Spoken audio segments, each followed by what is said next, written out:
Ito ang Bombo Radio Philippines. Fully digitalized. Numero 1 sa balita, komentaryo, drama at serbisyo publiko. Bombo Radio Philippines. Bombo Radio Philippines. Ang inyong number 1 at most trusted radio network in the country. Basta Radio Bombo! Oras sa Bombo Radio Iloilo, Philippine Standard Time, 39 minutos na nakaligad sa takna sininga Lasa 11. Welcome sa pagpangalagad sa Bombo Episode 2 sa FM Bombo Radio Iloilo, ang flagship station sa the number 1 and most trusted radio network kinakantri ang Bombo Radio Philippines.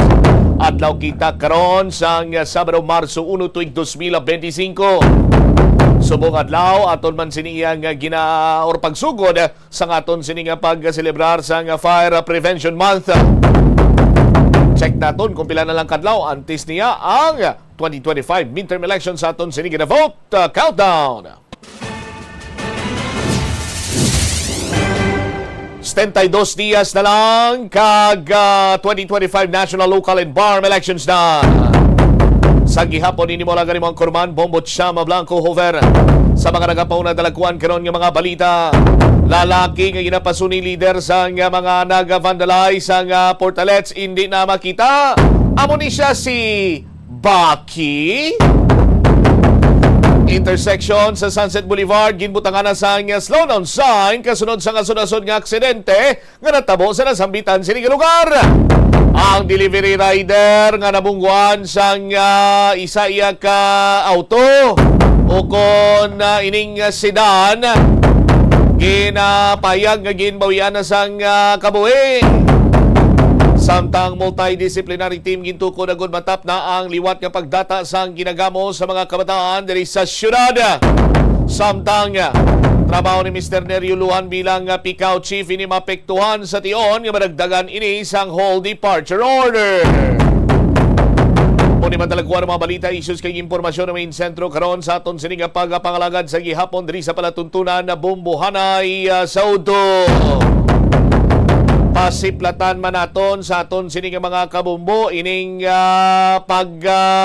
panghusisa sa aton sining mga koturan sa Supreme Court may kantanan sa sining mga ginapang relocate daw informal settler lang ining pagtransfer sang 89.9 billion pesos nga excess reserve funds halin iya sa Philippine Health Insurance Corporation o kon PhilHealth didto sa National Treasury for unprogrammed appropriations. Sa aton sining mga kauturan, mga sulusubra man 4 ka oras ang nakaligad sini may nadlaw nga pagpangusisa sa aton sining mga kabombo ni Supreme Court Associate Justice Amy Lazaro Javier sa kay Office of the Solicitor General Minardo Guimara o kon Solicitor General Minardo Guimara. Sa aton sinikaron niya nga mga kabumbo, ang korte luyag mahibaluan kung sa diin ang kantong kwarta. Sandig diri sa pagpangusisa ni Associate Justice Javier, luyag mahibaluan kung nga ang gobyerno ginakabig sini iyang kinahanglanon or nisisidad nga i-relocate sa iluhon. Ang pondo sang PhilHealth sa mga proyekto nga napunduhan nga daan kag may budget na. Kag ang ining may mga predictable expenses katulad sang infrastructure. Tinga ang budget ya sa PhilHealth sa ilo mo sa infrastructure, peace process. Tinga sa ilo mo na yung budget sa PhilHealth, sa peace process, kag sa military modernization program. Anong labot sang akon imo kontribusyon sa PhilHealth sa pagpatukod sang taytay, sang flyover? Anong labot sang kontribusyon ta sa peace process kag sa pagbakal sang armas sang aton siniya nga armadong kusog? Abi ko na ginatingada ta na in kaso por kasong maglatian ta may ara kita iya sang hulagon sini nga hindi magkita matamaan sa pundo. Amo niyang gina-question ni Supreme Court Associate Justice Ami Lazaro Javier kag liwat-liwat nga gin-emphasize sa aton sini mga kabumbo, no? Nga ang PhilHealth Fund nagakadapat nga exclusively used para iya sa mga programs sa Philippine Insurance Corporation o kung sining aton sining health insurance, ining Philippine Health Insurance Corporation, hindi kay i-divert iya sa mga unrelated purposes. Di ginakabig ining reserve fund. Kaya ang reserve fund rin banwa, hindi ko na masubject ini sa discretion sang PhilHealth o kung gamiton sa iban sining purposes o kung ano man dira. Such as pagpatindog sa infrastructure project, no? Sa kung ano pagidira banwa, nga madumduman lang kung sino man nga hirudis na. No? Ang pahayag ni Associate Justice Lazaro Javier nga giplastar diri sa Department of Finance nga ang pundo kuno ginremit sa National Treasury ang intended sa pagpundo sang mga urgent national projects. Tigin hatagan sa kigo nga pagtamod sang Associate Justice ang Office of the Solicitor General nga kung sa diin gin nakabig kuno nga enumerated projects lang ini or listahan lang. Lakip na diri ang routine maintenance sa national roads, Panay Guimaras Negros Island Bridges Project, kag payment kuno sang right of way. Sandig diri sa Department of Budget and Management, Budget Expenditures and Source of Financing Fiscal Year 2024 report, ang Panay Guimaras Negros Bridges Project ni fully funded na inigalio sang Export-Import Bank sang Korea. Ang valor is 174.49 billion pesos. Napunduhan na ni sa mga kurikong, kurikong este mga Koreano. Sang 174.49 billion pesos. Tinamangkot diri nga mayara bala sang urgency pa nga i-transfer ang PhilHealth funds sa mga proyekto nga napunduhan na nga daan. Tigin sabat ini ni Solicitor General Minardo Guevara nga amo iyang nagsabat in behalf sa mga respondents sa House of Representatives kag subong man sa Senate. Sa aton sinikaron niya nga mga kabumbo, ti hamakon mo na banwa, makalilibog sang ulo ning nagaklinabo kron. No, nga may mga kasubong sini iya abi. Nga sitwasyon nga fully funded na pero pangitaan pagid sang pagi para iyang ma-relocate ang pundo sang tawagan ni sang PhilHealth sa mga infrastructure projects kuno. Ang sabat ni Guevara sa iya kuno ang Congress may mga considerations man sa pag-assess sa mga proyekto kung bala ready for implementation na within the time frame. Kung ang isa ka proyekto banwa ang na-identified kag napunduhan na sufficiently funded, gina-consider ini kag gina-consider nga non-implementable sa amo sina nga fiscal year, suno kay Guevara mga biyan, sila nga, I think it is the decision, kung ara kuno sa decision sang Congress, kung exercise sining ila sining nga policy or wisdom, nga kabigon nga unprogrammed appropriations in the meantime. Dugang pa sang Solicitor General, sila nga ginpamangkot sila mo kung bala may gingasto, ang nagasto ang pundo sa aton sini nga mga kabombo may nabuhin even a single centavo from that Korean loan, considering nga ti ang proyekto ay panag-umpisa ito nagigan doon ano na to sila doon ano na nagani? Engineer, ano nang tawag na da? Nag-testing na to sila sa kung ano tong ipasalop nila to. No? Tiambal ni Guevara mga biyan, sige ti way man sa may igasto dira. No, kaya ang project kani way pa nag-umpisa sa aton sini nga mga kabumbo, pero humana gid lang. Aro, kita nyo, no? Sa picture lang galing. Humana gid lang sa picture. Oh, hindi lang kaya mo sina pati sa peace process banwa, no?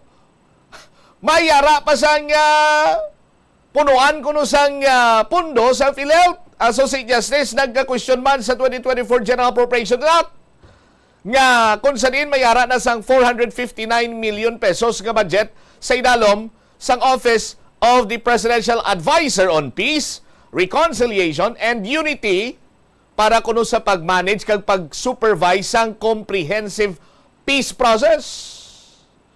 Pero kulang pag na kay kinahanglan pagin sini nila sang 688 milyones.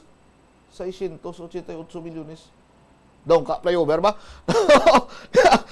688 milyones pesos para kuno ibutang sa unprogrammed appropriations for this purpose.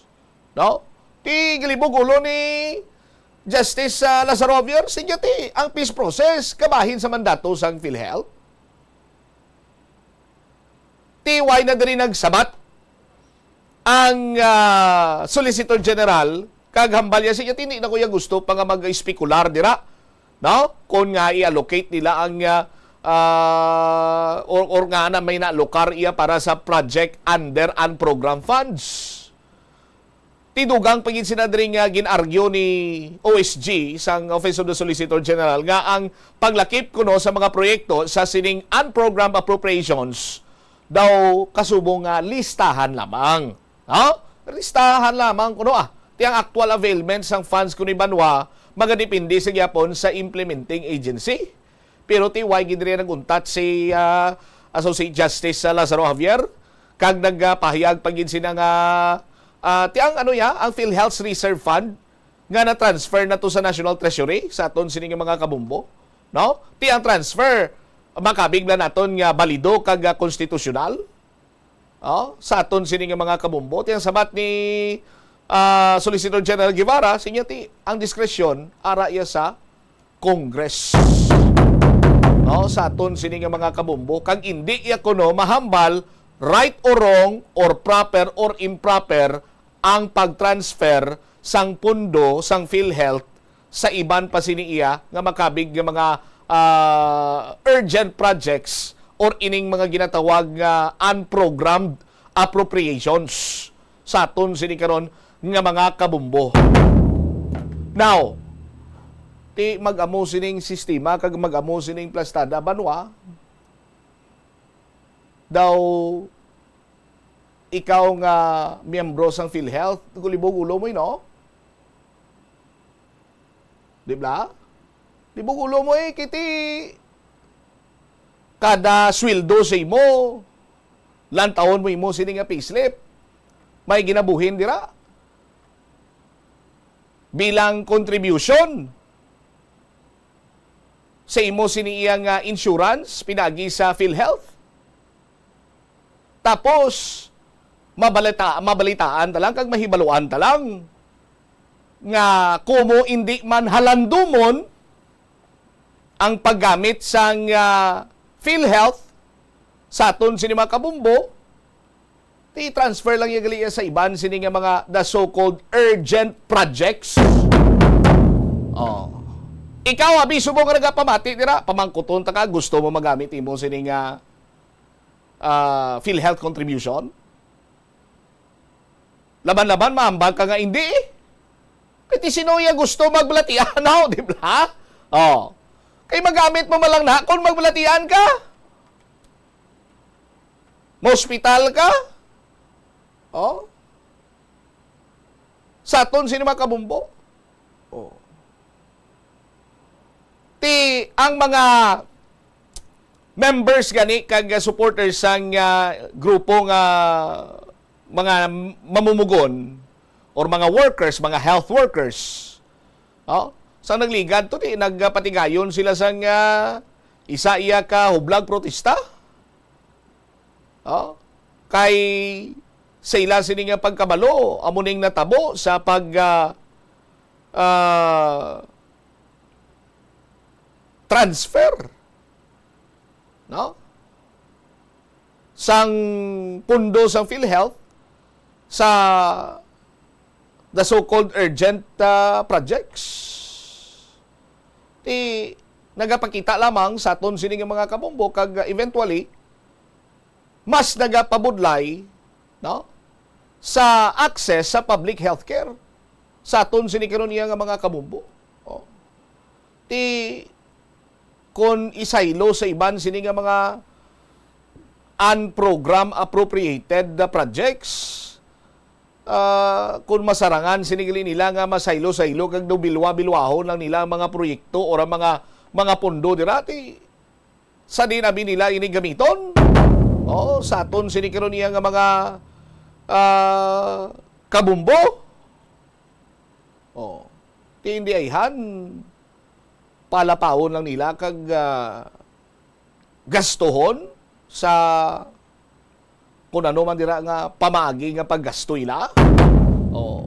Ti daw kaluluoy ang isa ka Pilipino nga kulang na lang gani iya dugo magwa siya sining lawas sambaka-baka trabaho ang iban siniti mayara sang ginatawag sining natubuan sang balatian bangod sa sobra-sobra nga pagtrabaho hasta iya magpuli sa dalayang trabaho sila sining balay. Sa aton sini karon niya matag palamati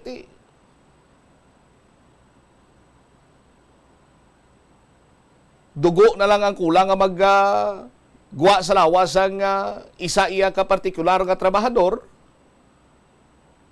Tapos ang mga opisyalis naton sa gobyerno nga aton sini ginalauman nga amo iya ang magaplastar, magaplano para sa aton sini kayuhan.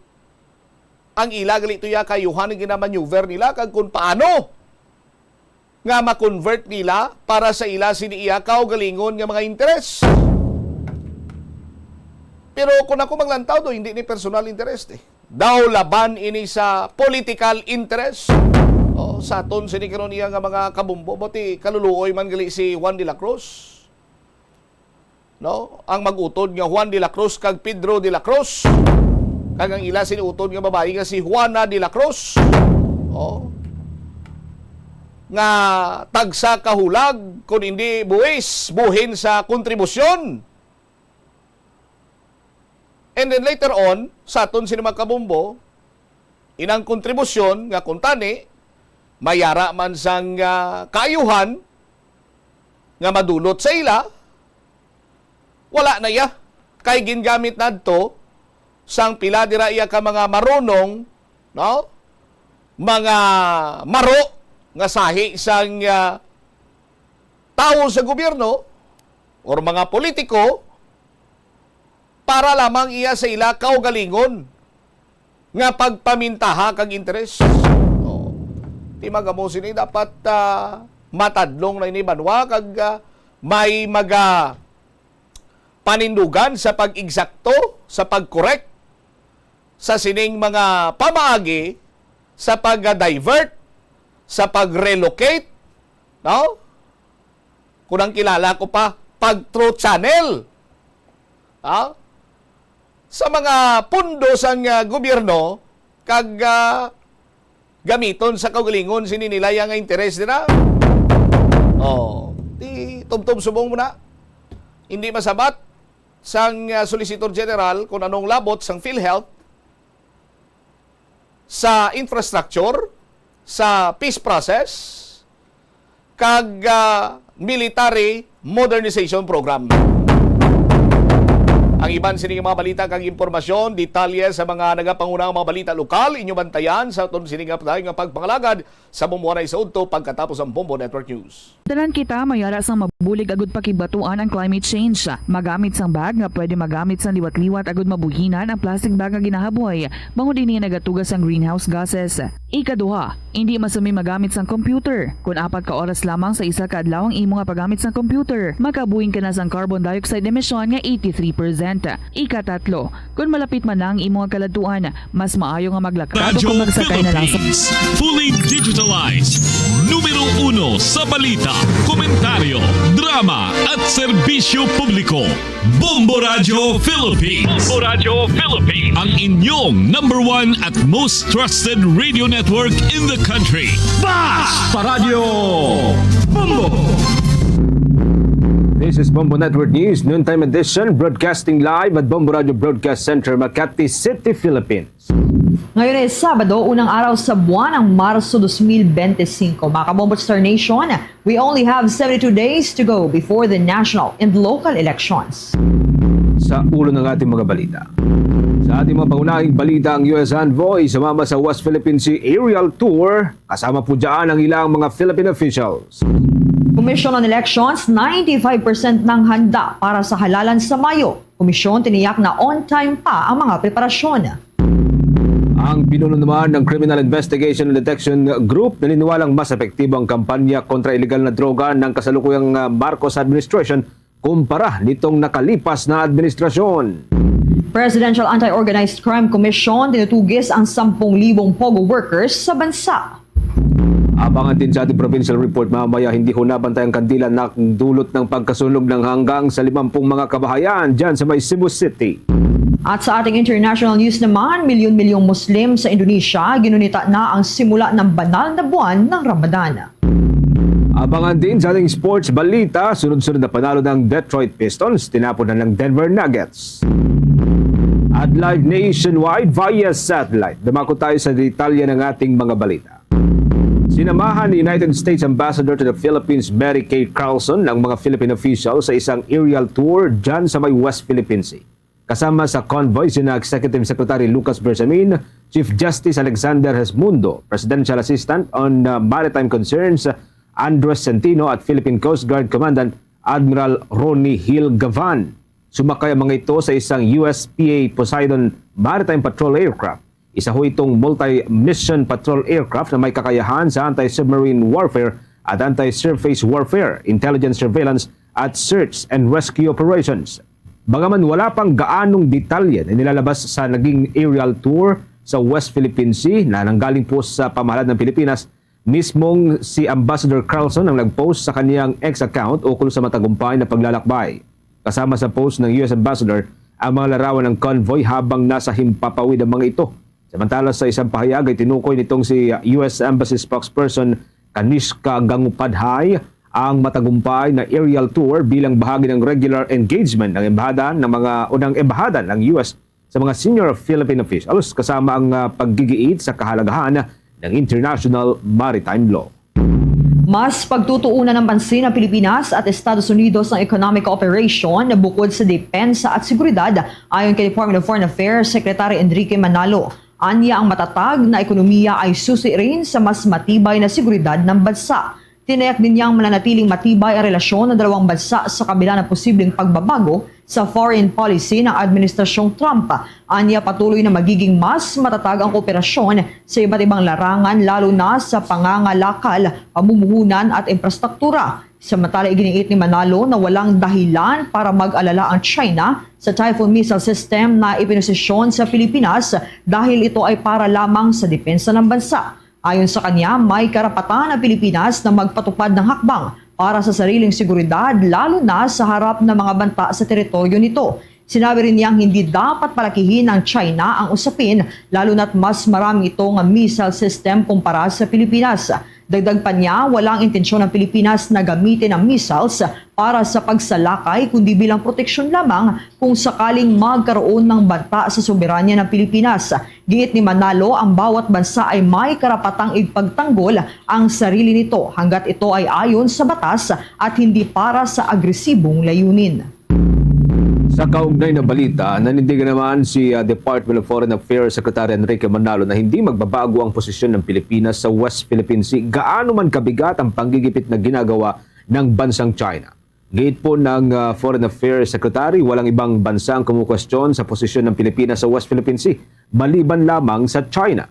Hindi lamang kanya hinahamon ng China ang Pilipinas ang karapatan ho ng ating bansa na gamitin ang sarili nitong resources sa loob mismo ng Exclusive Economic Zone, kundi binabaliwala din nito ang soberanya ng Pilipinas at mga karapatang nakapaloob sa ilalim ng United Nations Convention on the Law of the Seas. Binigyang diin ni Manalo na tanging ang China ang gumagawa ng naturang hakbang habang ang iba pang mga claimant countries sa naturang karagatan na hindi kumukwestiyon o kinukwestiyon ng mga aktibidad ng China o ng Pilipinas at yung mga hakbang ng Pilipinas sa sarili nitong Exclusive Economic Zone. Walang ibang nilanais anya ang bansa kundi mapanatili ang katahimikan at maging ang kapayapaan sa Asia Pacific. Ngunit hindi rin anya aabandonahin ng Pilipinas ang posisyon nito sa disputed waters. Malaking tulong din anya ang suportang natatanggap ng Pilipinas mula sa ibang mga bansa na pawang sumusuporta sa 2026 o 2016 Arbitral Award. Bagaman kinikilala ng pamalaan ng mga hamong nakapaloob sa Philippine-China relations, nanindigan si Secretary Manalo na hindi magiging option ang disengagement sa naturang karagatan. Sa iba pang mga balita, itong Commission on Elections, 95% ng handa para sa halalan sa buwan ng Mayo. Ang komisyon tiniyak na on-time pa ang mga preparasyon. Narito ang balitang tinutukan ni Bombo Isa Cotonera.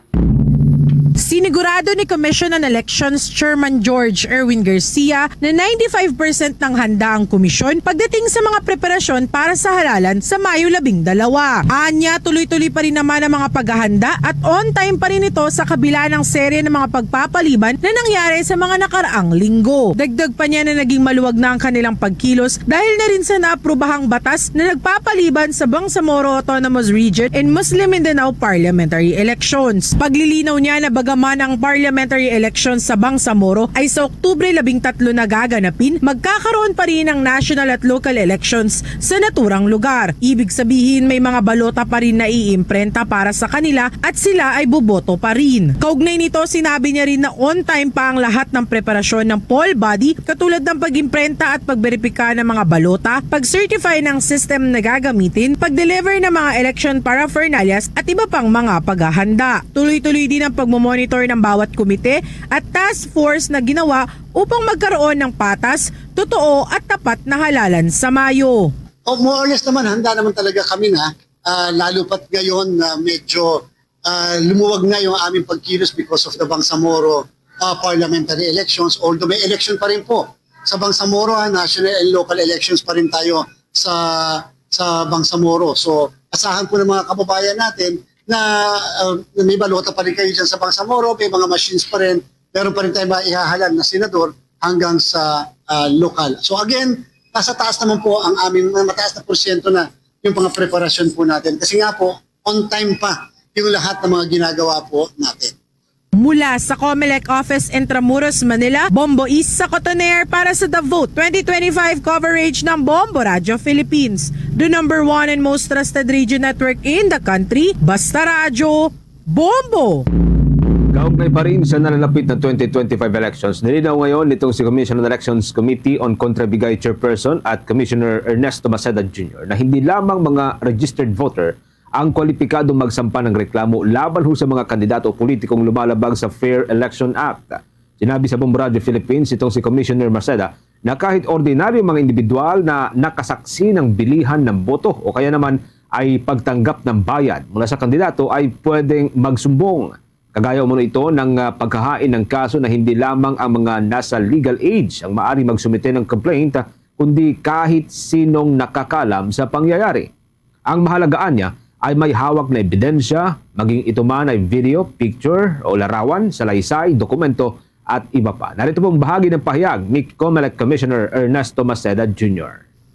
O kahit sino ho ang pwede magsumbong dyan dahil ito ay isang election offense. No? So parang parang like a regular crime, this is a crime against the people. Kung kaya ang tawag dyan, People of the Philippines, di ba, versus Juan de la Cruz. No? So, kahit sino pwede magsumbong. Ngayon, ang pwede ho namin gawing aksyon ay either kami ho ang magpo-prosecute mismo as an election offense bilang isang krimen, or pwede rin sampahan niya ng petition for disqualification. That's the administrative side. So, kung ikaw kunyari ay nanalo na, ay pwede kang tanggalin sa pwesto tulad na nangyari nitong nakaraang 2022 national and local elections. Okay.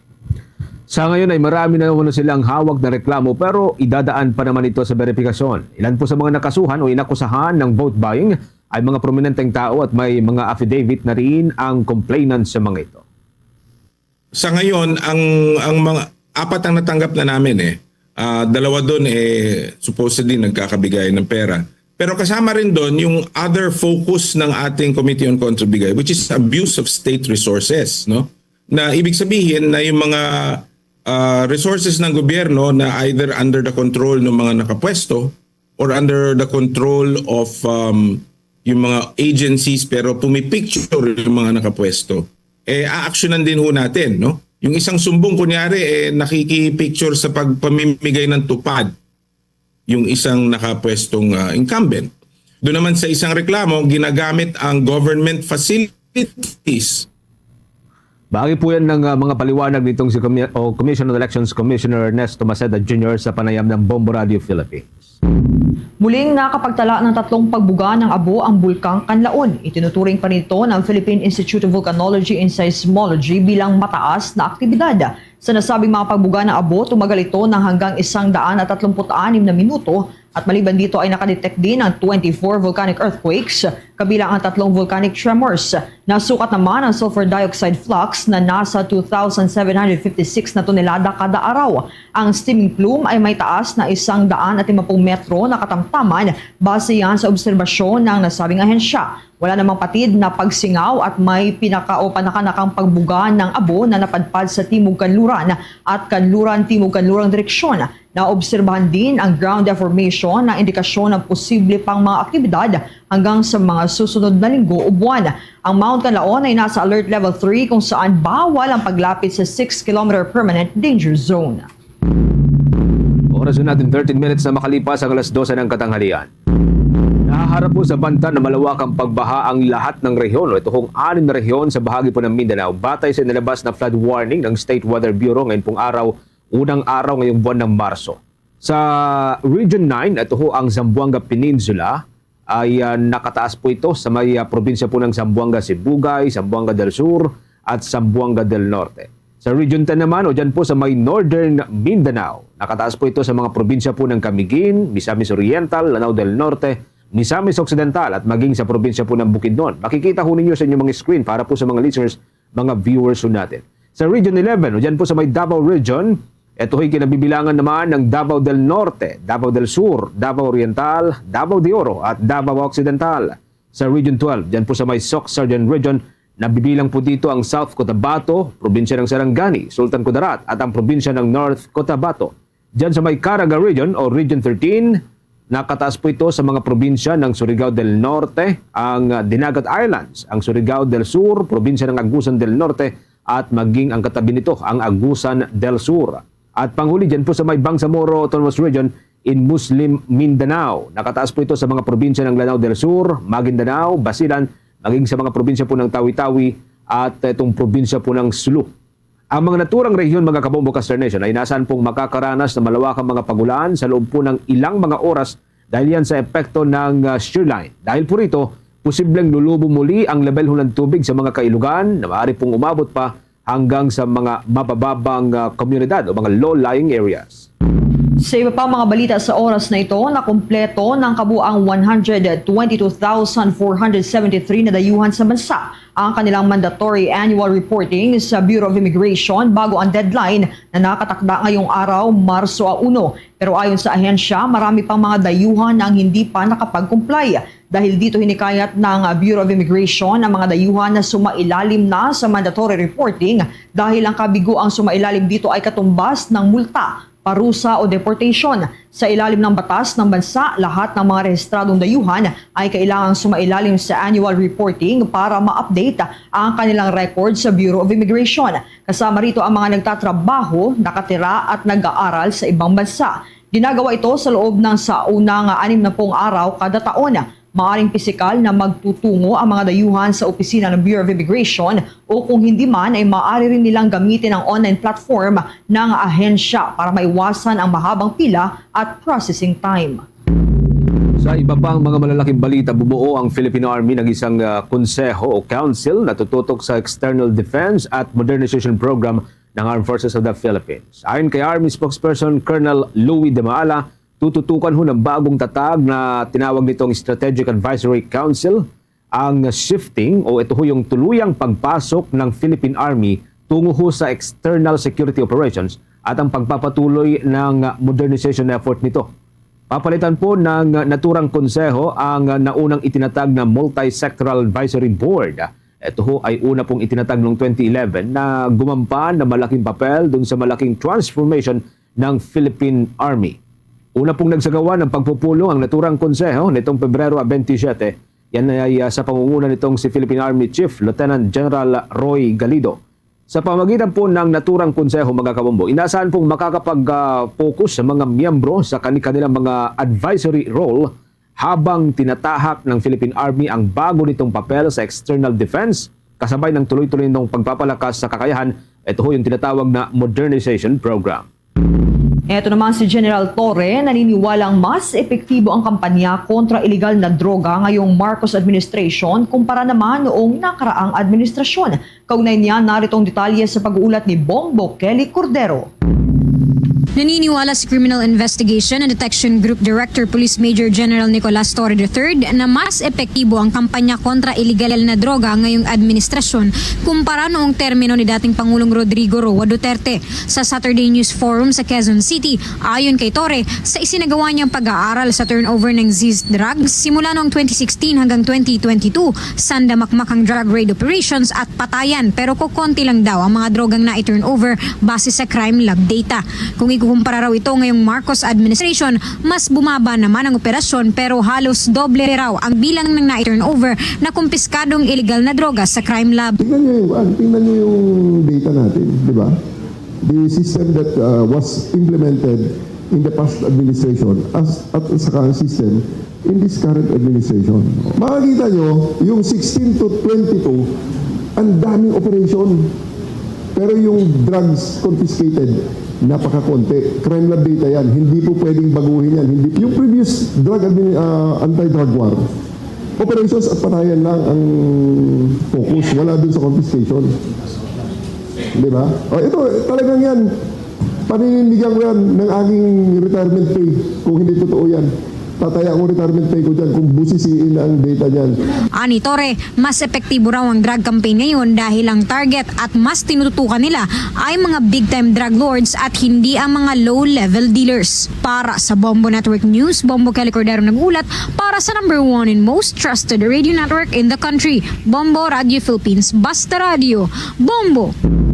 Oras natin, meron na ho tayong 17 minuto makalipas, mga kabombo, alas 12 ho ng katanghalian. Sa iba pang mga malalaking balita, dako tayo dyan sa may Palasyo Malacanang. Tinayak po ng palasyo na seryoso si Pangulong Ferdinand Marcos Jr. doon ho sa paglutas nitong mga problema o mga suliranin na minana mula ho sa nakalipas na administrasyon. Lalo na raw doon sa issue ng money laundering, terorismo at o itong tinatawag na terrorism financing. Ayon kay Malacanang Press Officer Claire Castro, kakayanin raw lalo na ng Pangulo na linisin ang mga kalat na naiwan sa atin ng nakalipas na administrasyong Duterte. Isa sa malaking hamon na hinaharap po ng administrasyon ngayon ay iyon daw kung pagtanggal ng Pilipinas sa Financial Action Task Force Grey List na tuluyang naabot nitong nakalipas na linggo. Ayon kay Undersecretary Castro, inilagay ang bansa doon sa Grey List nitong Hulyo at ng taong 2021 sa ilalim po ng administrasyong Duterte dahil daw yan sa mga kahinaan sa regulasyon sa pasugalan, hindi po epektibong pagpapatupad nitong anti-terrorism law at iba pang mga isyong pang-pinansyal. Anya na mayagpag mga Philippine offshore gaming operator noon, sabay din sa kakulangan ng aksyon ng mga ahensya laban sa mga Philippine offshore gaming operator. Bilang tugon, inisyu nitong si Pangulong Marcos ang Executive Order number 33. Yan po'y upang tiyakin ang kaagad na pagtanggal ng bansa o pagkakatanggal ng bansa sa may gray list na anya'y malaking tagumpay para ho sa ekonomiya at maging sa mga overseas Filipino workers. Mas mamadali na ngayon ang pagpasok ng mga foreign investors na niya at bababa ang remittance fee ng mga overseas Filipinos, dagdag pa rito nitong si Attorney o Undersecretary Castro. Sa iba pang mga updates mula po dyan sa may Malacanang, tiniyak din ho ng palasyo na mananagot ang mga responsable doon ho sa pagbagsak ng bagong retrofitted na Kabagan Santa Maria Bridge dyan sa may bahagi po ng Isabela, ayon kay Presidential Communications Office Undersecretary Claire Castro. Anya, inatasan na ni Pangulong Ferdinand Marcos Jr. ang isang masusing investigasyon upang matukoy kung may bahid ng katiwalian o korupsyon doon ho sa naturang proyekto na sinimulan pa noong 2014 hanggang sa kasalukuyan. Git ni Undersecretary Castro, kapag raw napatunayan na may korupsyon, dapat may managot at dapat na hong may makulong. Gabi ng Pebrero 27 mga kabombo, noong bumagsak ang ikatlong bahagi ng tulay habang tinatahak ng isang dump truck na may bigat na 102 na tonelada. 6 ang naiulat pong nasugatan, kabilang ho dito ang isang menor de edad. Ang construction ng tulay ay nagsimula pa noong 2014 at natapos nitong 2019. Nagpatuloy po ito hanggang nitong Pebrero 1 ng taong kasalukuyan sa halagang 1.22 billion pesos. Ang proyekto ay sinagawa sa ilalim po ng isang construction company. Ayon sa Department of Public Works and Highways, patuloy ang structural analysis upang matukoy ang sanhi ng pagguho at humingi na rin sila ng tulong mula po sa mga eksperto sa Central Office ng Department of Public Works para yan sa mas malalim pa na mga pagsusuri. Target ng Presidential Anti-Organized Crime Commission na hulihin at ipa-deport ang natitirang 10,000 dayuhang Philippine offshore gaming operator workers sa loob ng 1 taon bilang pagsunod sa utos ni Pangulong Ferdinand Marcos Jr. na tuluyang ipagbawal ang Philippine offshore gaming operators o POGO sa ating bansa. Ayon kay Presidential Anti-Organized Crime Commission spokesperson Winston John Casio, mahigit 2,000 na ang naaresto mula sa 12,000 natirang POGO workers matapos ang ban noong taong 2023 habang nasa 800 pa ang naghihintay ng deportasyon. Patuloy ang operasyon lalo na sa Southern Metro Manila kung saan marami pa ang mga gaming hubs. Sa malalaking raid naman sa Pasay at Parañaque, daan-daang dayuhan ang nahuli. Sinisiyasat kung sino ang kakasuhan habang ang karamihan ay patatapon naman agad palabas ng bansa. Tiniyak ng Presidential Anti-Organized Crime Commission na magpapatuloy ang mahigpit na operasyon upang matiyak ang pagpapatupad ng total ban sa mga illegal na POGO activities. Nagsamba naman ng kasong tax evasion ng Department of Justice laban ho sa isang corporation at ilan pa mga opisyal nito dahil daw sa paggamit ng mga ghost receipts. Yan pa upang maiwasan ang pagbabayad po ng mga buwis. Ayon sa Department of Justice, may sapat na ebidensya upang kasuhan ng kumpanya at mga opisyal o ilang mga opisyal ho dito. Yan ay dahil daw sa paglabag sa tax code, particular na sa attempt to evade or itong failure to supply correct and accurate information. Yan po'y hindi ho paglalagay ng tama o akmang mga impormasyon doon ho sa kanilang binayarang tax. Bukod sa kasong kriminal, haharap din ang kumpanya ng civil liabilities na abot po ng 176.36 million pesos. Nagsimula ang kaso sa reklamo ng Bureau of Internal Revenue matapos sa matuklasan na ginamit ho ng naturang kumpanya yung mga peking resibo mula ho sa isa ring kumpanya o 2 kumpanya at binawasan ang kanilang income tax na binayaran. Ayon po kay Justice Secretary Jesus Crispin Remulla, hindi exempted ang mga government contractors sa kanilang obligasyon sa buwis at dapat silang maging ehemplo ng pagsunod sa batas. Bukod po sa kasong isinampa, nakatakda ring ilabas ang arrest warrant laban ho sa ilang mga opisyal ng naturang kumpanya. Maalala hong nasangkot rin ang naturang kumpanya sa mga umano'y irregularidad sa mga infrastructure project dito yan sa Makati City. Bombo International News.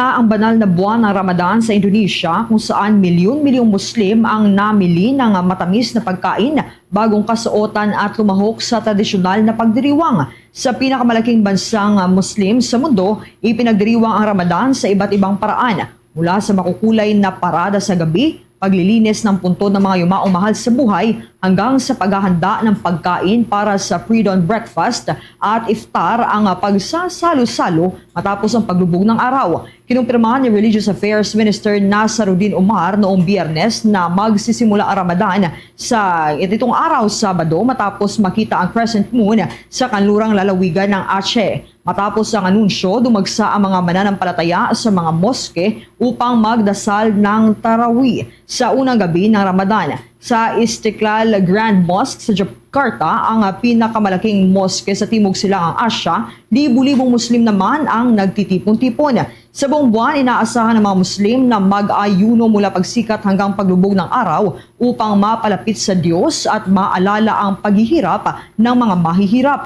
Hinakayat din silang maging mas mapanalangin at iwasan ang mga chismis at away at pagmumura bilang bahagi ng kanilang pananampalataya. Sa iba pang balita sa ating ibayong dagat, 6 ang patay kabilang si Maulana Hamid ul Haq, isang Taliban-linked cleric matapos ang suicide bombing sa isang Islamic seminary sa Pakistan itong Biyernes lamang. Ayon sa pulisya, isang suicide bomber ang lumapit kay Haq at pinasabog ang sarili habang palabas ito sa isang moske sa Darul Uloom, Haqqaniya. Mahigit 20 naman ang sugatan sa insidente. Kinundina ni Prime Minister Shehbaz Sharif ang pag-atake at nagpahayag ng pakikiramay sa mga biktima. Ang nasabing seminaryo ay matagal nang itinuturing na training ground ng Taliban mula pa noong 1990s. Patuloy namang inimbestigahan ng mga otoridad ang insidente habang nananatili ang banta ng karahasan mula sa Islamist at ethnic militant groups sa bansa. Sa iba pang mga lokal na balita, mga kamumbo, pumayag na po ang mga rice traders sa bahagi po ng Bulacan na ibenta sa halagang 35 pesos lamang kada kilo ang kanilang panindang mga bigas. Ito ay kasunod ng pakikipagpulong ng mga kinatawan ng Philippine Rice Industry Stakeholders Movement o kilala po sa tawag na PRISM kay National Bureau of Investigation Director Jaime Santiago. Ayon kay PRISM co-founder Orly Manuntag, sumangguni ang mga trader at mga millers sa National Bureau of Investigation kasunod po ng serye ng mga operasyon na isinagawa ng mga law enforcers laban sa mga rice hoarder at iyaong mga agricultural smuggler dyan sa may Bulacan. Dahil po sa mga naturang operasyon, nabahala ang mga legitimate rice miller at mga legitimate na importer, bagay na isinangguni na ho nila sa National Bureau of Investigation. Kasunod po ng naging dialogo, na pagkasunduan ng mga rice miller mula ho sa may Bulacan na ibenta sa halagang 35 pesos kada kilo ang kanilang mga panindang bigas. Yan po'y bilang suporta na rin sa kampanya ng gobyerno na pababain ang presyo ng bigas.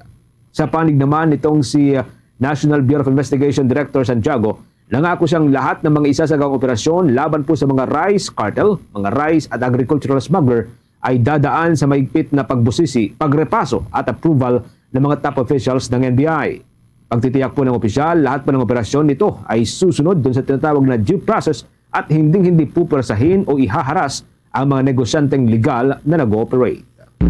Nanawagan ang National Food Authority sa mga lokal na pamahalaan na agad kunin ang kanilang stock ng bigas upang mapalaya ang warehouse para sa bagong aning palay. Ayon kay National Food Authority Administrator Larry Lacson, makakatulong ito sa Department of Agriculture sa pagpapanatili ng seguridad sa pagkain at pagpapababa ng presyo ng bigas.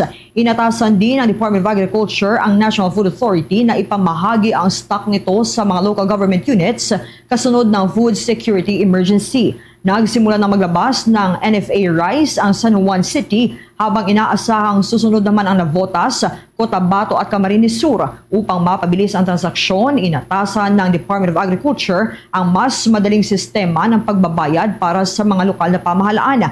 Dahil puno ang mga warehouse, hindi makabili ng sapat na palay ang National Food Authority, lalo na doon sa bahagi ng Mindoro. Plano nitong magtayo ng bagong imbakan. Pinuri naman ni House Agriculture Committee Chairman Wilfredo Mark Enverga ang pagbibenta ng National Food Authority rice sa 35 pesos kada kilo, ngunit iginiit na kailangang reforma para mapanatili ang murang presyo ng bigas. Hinimok naman ni House Speaker Martin Romualdez sa mga kandidato sa Mayo 12 ng eleksyon na gawing prioridad ang rice affordability at tiyaking ramdam ng mamamayan ang mga hakbang ng gobyerno. Oras natin, meron na lamang po tayong 29 minutes bago po sumapit ang launa ng hapon. Update po tayo sa ilan pang mga kaganapan, mga kabombo. Ito raw hong tinatawag na amplifier ng Advanced Persistent Threat Group. Bagong banta raw, ngayon pong nalalapit na halalan, samantala ang Department of Information and Communications Technology mariing iginit o pinag-iingat ang publiko sa mga nakikitang content online. May update po dyan si Bongbong Grant Hilario. Patuloy ang sinasagawang monitoring ngayon ng Department of Information and Communications Technology sa bagong paraan ng talamak na pagkalat ng maling impormasyon ngayong nalalapit na ang eleksyon. Nadiskubre kasi ng naturang kagawaran na ang mga Advanced Persistent Threat Groups ay mayroong ginagamit na taktikang tinatawag na amplifiers, kung saan ibinahagi mismo ni Undersecretary Jeff D. ng Department of Information and Communications Technology sa halip na hacking sa pag-amplify umano ng mga kontrobersyal na online video contents ang sentro ngayon ng mga hacker. Ayon sa kanya, mayroon pang ginagamit na analytics sa mga ito upang tukuyin kung anong video ang kanilang gagamitin sa pagpapakalat ng maling impormasyon na layuning ding sirain o siraan ang mga kandidato ngayong eleksyon. Kaugtang niyan, pakinggan natin si Undersecretary Jeff D. ng Department of Information and Communications Technology. This time, they will be using social media. Paliktad na, no? Hindi na muna hacking. They'll be using social media. Meron silang analytics to use kung siya ay viral. At ganito ang gagawin nila. Actually, nakita na namin to. Hindi nila kailangan mag-post. So, ang gagawin mo ngayon, hahanap ka ng post na tingin mo pwede mag-viral. Kasi ginagawa nila ina-amplify. So, hindi rin sila yung gumagawa ng meme. Naghahanap sila ng meme. Paliwanag naman niya, ang mga Advanced Persistent Threat Groups na tinutukoy rito ay hindi mga ordinaryong grupo na pasimuno ng maliliit na hacking, kundi ang banta ng mga ito ay posibleng makaapekto sa buong bansa. Narito muli ang tinig ni Undersecretary Jeff D. ng Department of Information and Communications Technology. Pag sinabing Advanced Persistent Threat Groups, these are state-level type of hacking. Yung super complicated. There, if you think that in the physical world we have a war on criminality, we have also some brewing tensions in the West Philippine Sea, in cyberspace, we're also defending against these types of attacks. Dahil dito, ang naturang Undersecretary ng Kaguran ay nagbigay ng babala sa publiko na huwag agarang mag-click o mag-react sa mga nakikitang post online sa pag-anya. Ang ilan sa mga ito ay sinadyang pinalalaganap sa iba't ibang mga social media platforms para lamang makuha ang atensyon ng isang individual. Narito ang naging babala ni Undersecretary Jeff D. ng Department of Information and Communications Technology. Ito lang din ang advice ko sa mga taong mahilig mag-meme. Baka makakita mo yung meme mo, nagba-viral, pero actually ginagamit na ng Advanced Persistent Threat. Mapapansin mo yan. Kapag within 24 hours, yung hashtag mo, nag-multiple hashtag, tapos nakikita mo na yung sources. Pero makikita namin yan. Makikita mo yung hashtag bumabalun, at makikita mo yung may mga arrows sa yan. Makikita mo ngayon yung spread, dumadami pero maliit. Zaib, mula dito sa lungsod ng Quezon. Bongbong Grant Hilario. Bongbong Genesis. Yes, Bongbong Genesis. Saan daw nakabase itong mga Advanced Persistent Threat Group na ito? At may nababanggit ba ang DICT or ang Information and Communications Technology Department kung ilan itong posibleng nandito sa Pilipinas? Bombo Genesis, yung tanong na iyan ay patuloy din natin tinatanong yan kanina. Ngunit itong si Undersecretary Jeff D. ay hindi muna nagbigay ng impormasyon sa atin. Kundi sinabi niya ay patuloy ang kanilang pagmamonitor dahil niya ang itong taktika na ito na amplifiers ay bago umano sa lalo ngayon na nalalapit na ang eleksyon. Aniya, yung mga ganitong taktika ng mga Advanced Persistent Threat Groups ay gumagamit ng mga video online kung saan kukuha sila ng video ng isang content creator at ito yung ipapalaganap nila o ipapatrending sa iba't ibang mga social media platforms na nakakaapekto naman sa katuyuan o yung stand ng isang kandidato sa nalalapit na eleksyon. Pero malapit ng election malapit ng halalan. So, gaano ka sigurado or may assurance ba na kahit paano mapigilan ng mga to na baguhin or i-alter yung posibleng resulta ng halalan? Any assurance from the ICT? Tama ka dyan, Bombo Genesis niya. Tinanong natin kung ano ba yung posible maging epekto nito sa nalalapit na eleksyon. Anya, yung ganitong bagong taktika na amplifying o amplifiers ng mga video online ay posibleng makapag-create ng collateral damage sa mga iisipin ng publiko sa mga kandidato ngayon. Kung saan posible yung mga usapin hinggil sa halimbawa ay ang West Philippine Sea ay doon na kung saan ay kukuha ang isang mga grupong ito ng videong yon upang gamitin o laban o suporta sa isang kandidato. Bombo Genesis. I-coordinate na nila ito sa Commission on Elections so far, Bombo Gran? Tama ka dyan, Bombo Genesis. Sa mga susunod na linggo ay inaasahan na magpupulong ang COMELEC at DICT upang pag-usapan ang gagawin nilang pagtutulungan at koordinasyon sa nalalapit ng eleksyon. Ito rin yung medyo mahirap kapag medyo moderno, yung ginagamit nating sistema kapag kahalalan. Sige, maraming salamat, Bombo Gran. Ingat ka dyan. Live mula dito sa lungsod ng Quezon, Bombo Gran Hilario, nag-uulat para sa #1 and most trusted radio network in the country, Bombo Radio Philippines, Basta Radio, Bombo!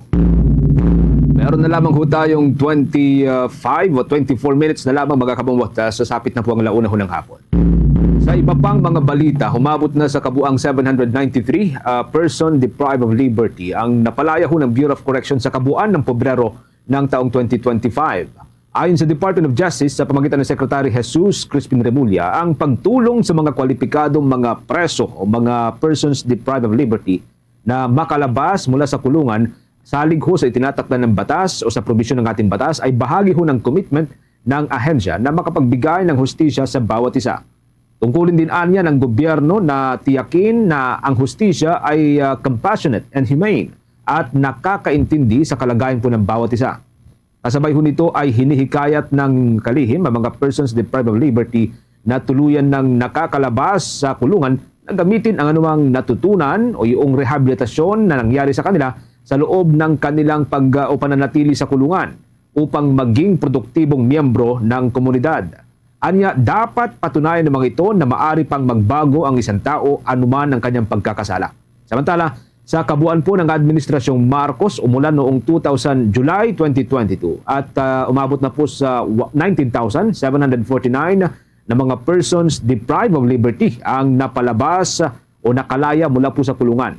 Kahapon, Pebrero o nitong nakalipas na araw, mga kabombo, pinangunahan po ni Secretary Remulla at Bureau of Corrections Director General Gregorio Catapang Jr. yung seremonya ng pagpapalaya sa kabuang 182 o 182 na mga person deprived of liberty mula dyan sa may Bureau of Corrections Headquarters dyan sa may Muntinlupa City. Mabibili na sa mga lokal na merkado ang malalaking bulto ng mga imported na sibuyas na una nang inaprubahan ng angkatin ngayong taon.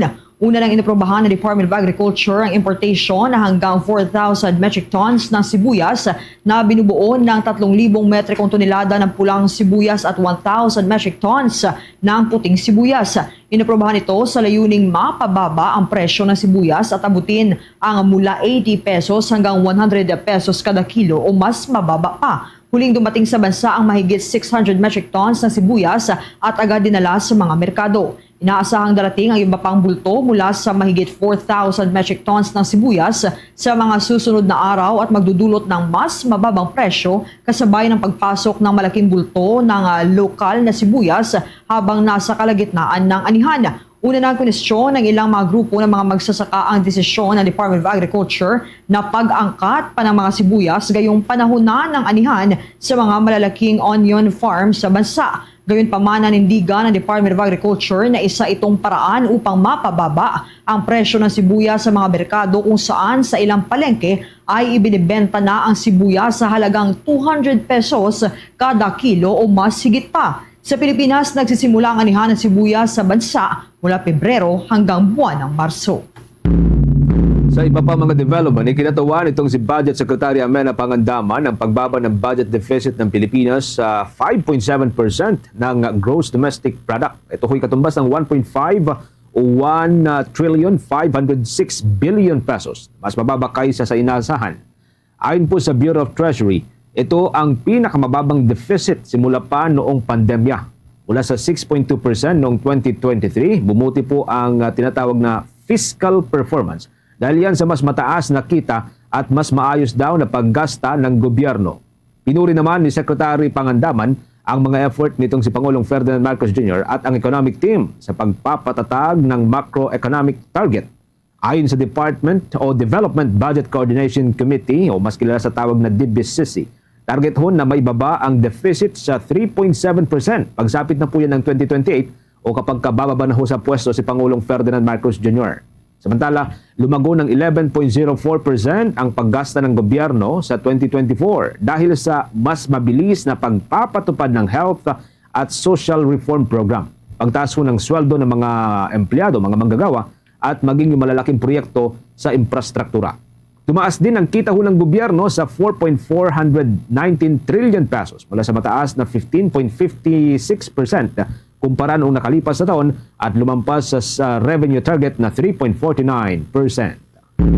Mas pinalawig pa ng Philippine Navy ang kanilang pakikipag-ugnayan at ang kanilang naval defense relations sa bansang Pakistan itong Martes, Pebrero 26, matapos na bumisita sa Philippine Navy Headquarters ang mga delegado ng 54th Pakistan Navy Staff Corps mula sa Pakistan Navy War College. Ayon kay Philippine Navy spokes Captain John Percy Alcos, ang mga delegado ay nasa kabuang bilang ng 21 officers mula sa Pakistan, Kingdom of Saudi Arabia, Nigeria, Malaysia, Indonesia, Bangladesh at Turkey na siyang pinamumunuan ni Navy Chief of Naval Staff for Maritime Affairs and Policy Research Commodore Asen Ali Khan Pakistani. Mainit naman na sinalubong ni Philippine Navy Chief of Naval Staff Rear Admiral Alan Javier na siyang kinakatawan ni Navy Chief Vice Admiral Jose Maria Abrosio Espeleta sa programa. Samantala, sa naturang pagpupulong, binigyan diin ang potensyal na pagtaas ng kooperasyon ng parehong panig para sa mas marami pang gaganaping training exercises. Para sa mas kumpletong pakikinig ng music, entertainment, news, and information. Meron yan dito sa Bombo Radyo dahil nandito ang music station ng Bombo Radyo Philippines, ang Star FM. Sa Visayas naman, nandyan ang 95.5 Star FM Cebu, 99.5 Star FM Iloilo, 95.9 Star FM Bacolod at 103.7 Star FM Rojas. Kahit saan sa Pilipinas at maging sa ibang bansa, lagi mong kasama ang Star FM. Dahil hindi lang kami sa radyo mapapakinggan, live din tayo sa Bombo Radio Philippines mobile app at sa Facebook. Kaya Star Nation, kung musika at impormasyon ang hanap mo, no worries. Dahil sagot yan ng Star FM, the music station of Bombo Radio Philippines. It's all for you, Star FM. Oras natin, meron na lamang ko tayong 18 minutes bago po sumapit ang alauna ng hapon.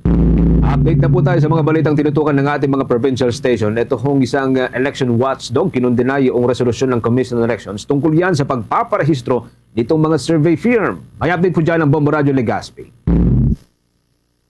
Kinondena ng election watchdog na kontradaya ang resolusyon ng Commission on Elections o COMELEC patungkol sa mga survey firms na nagsasagawa ng election-related surveys sa gitna ng election period na magparehistro sa kanilang ahensya bago ilabas ang resulta.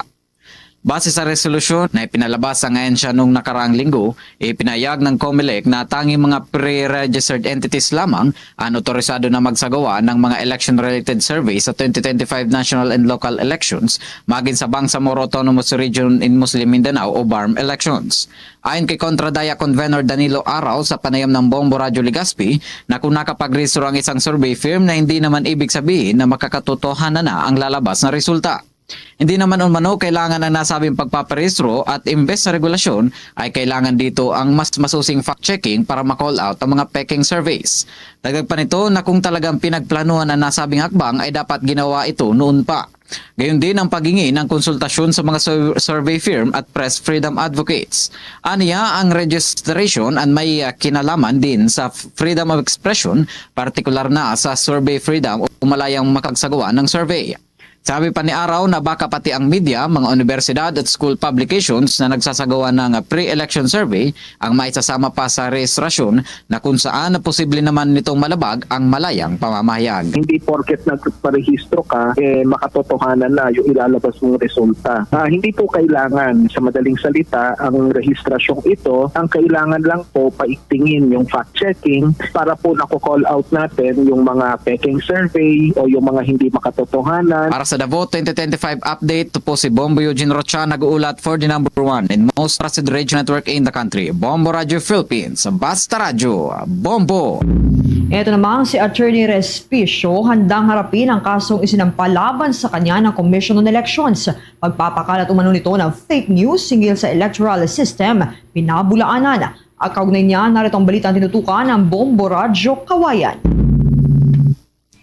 Nanindigan si Attorney Harold Respicio na hindi siya nagpapakalat ng fake news bagkus ay nais niya lamang itaas ang tiwala ng publiko sa halalan. Si Attorney Respicio ay kandidato sa pagka-vice alcalde sa Reyna Mercedes Isabela na nahaharap sa disbarment case matapos sampahan ng kasong cyber libel ng Commission on Elections sa pangunguna ni COMELEC Chairman George Erwin Garcia. Sa eksplosibong panayam ng Bombo Radyo Kawayan kay Attorney Harold Respicio, sinabi niya na hindi niya ina-undermine ang eleksyon dahil ang nais niya lamang ay ilapit sa COMELEC ang nakita niyang butas sa automated counting machines o ACM na gagamitin sa halalan. Gate nito na pwedeng mahack ang mga ACMs kung ito ay konektado sa internet, lalo na kung corrupted ang source code nito, kaya naman nanawagan siya sa COMELEC na huwag i-connect sa internet ang ACM habang bumoboto ang mga botante at habang nagpiprint ng election return upang matiyak na tama ang mga lalabas na resulta. Nakakalungkot lang anya dahil pinapatahimik ng pamahalaan ang mga kagaya niyang concerned citizen na nais lamang magsalita hinggil sa kanilang puna at suwesyon sa mga transaksyon ng gobyerno. Wala naman anyang mawawala kung pakikinggan siya ng pamahalaan dahil siya ay concerned lamang sa integridad ng halalan at handa naman umuno siyang tanggapin ang paliwanag ng komisyon kung siya man ay nagkamali sa kanyang paniniwala. Ayon kay Attorney Respicio, handa siyang harapin ang kasong isinampa laban sa kanya dahil nagtitiwala pa rin siya na maayos ang judicial system sa bansa, kaya naniniwala siyang mananaig pa rin ang katotohanan.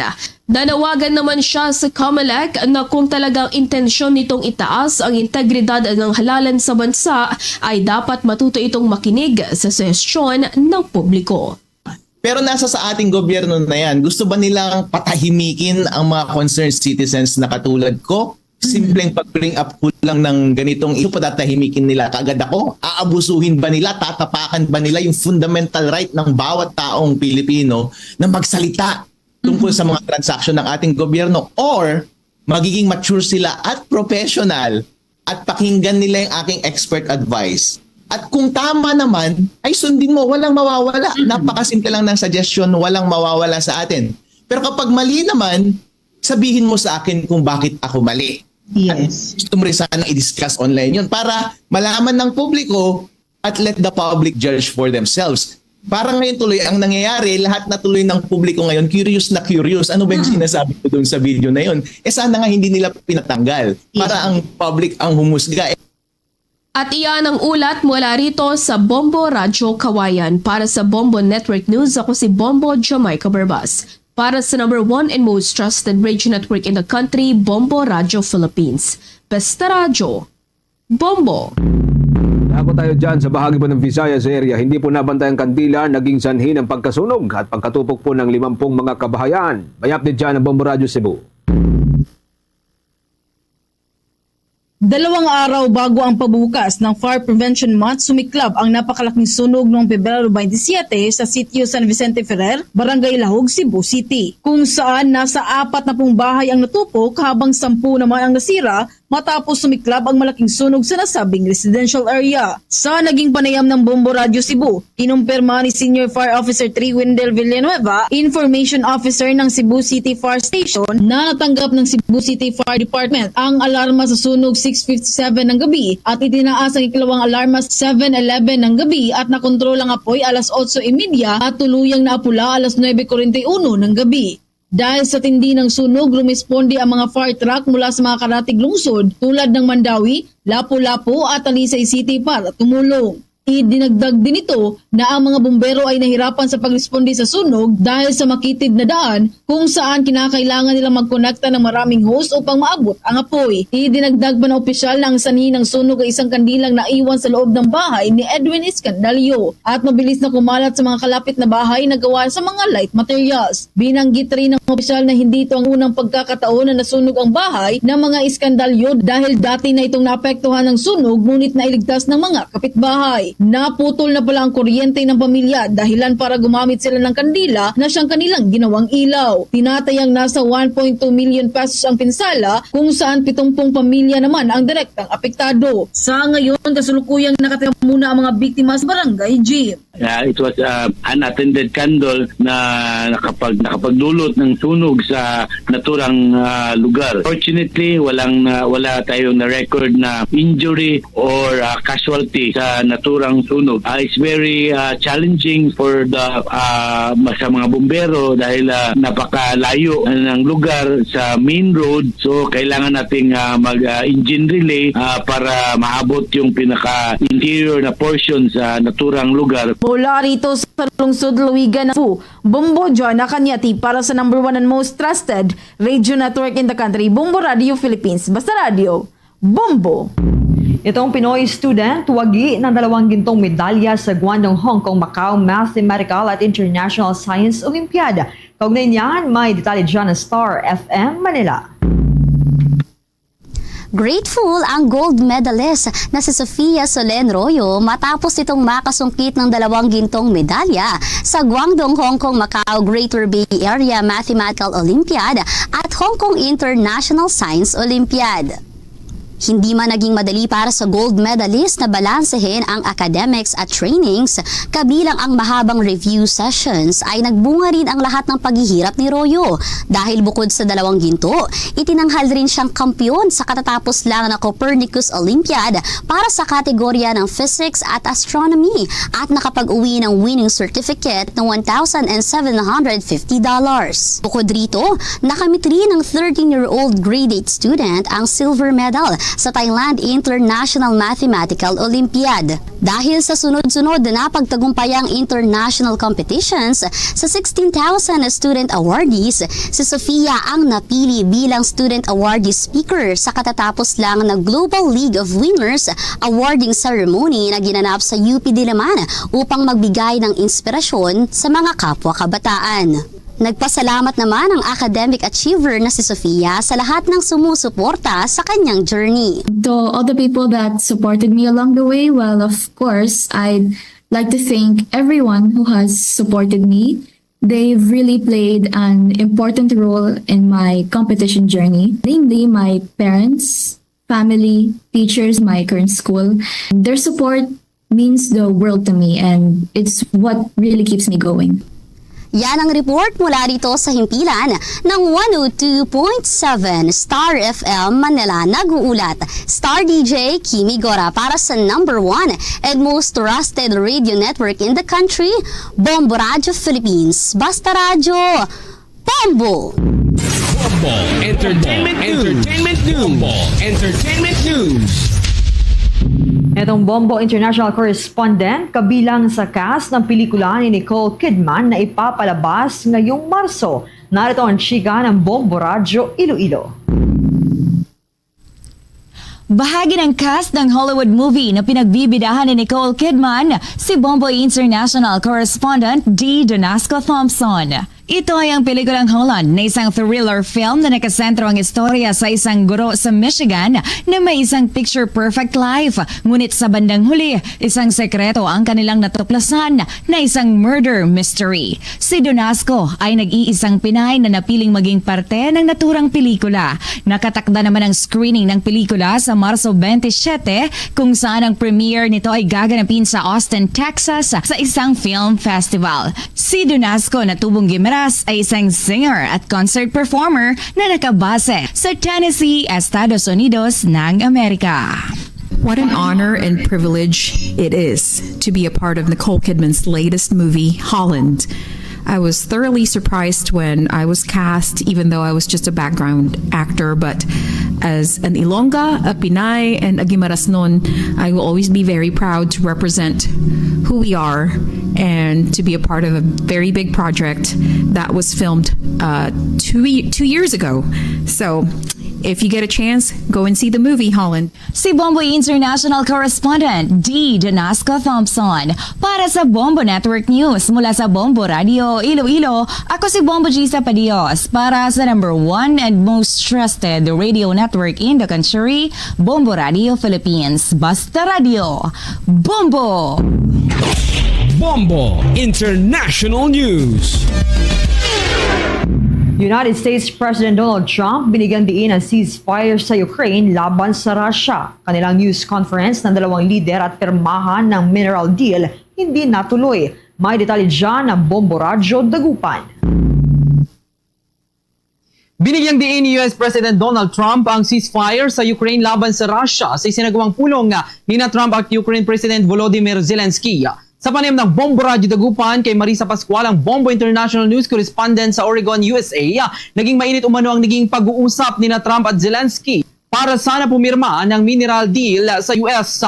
Sa naging usapan kasi anya, binigyang diin ni Trump ang ceasefire deal, ngunit tinutulan ito ni Zelensky dahil anya, hindi ito ang lumalabas na layunin ni Russian President Vladimir Putin.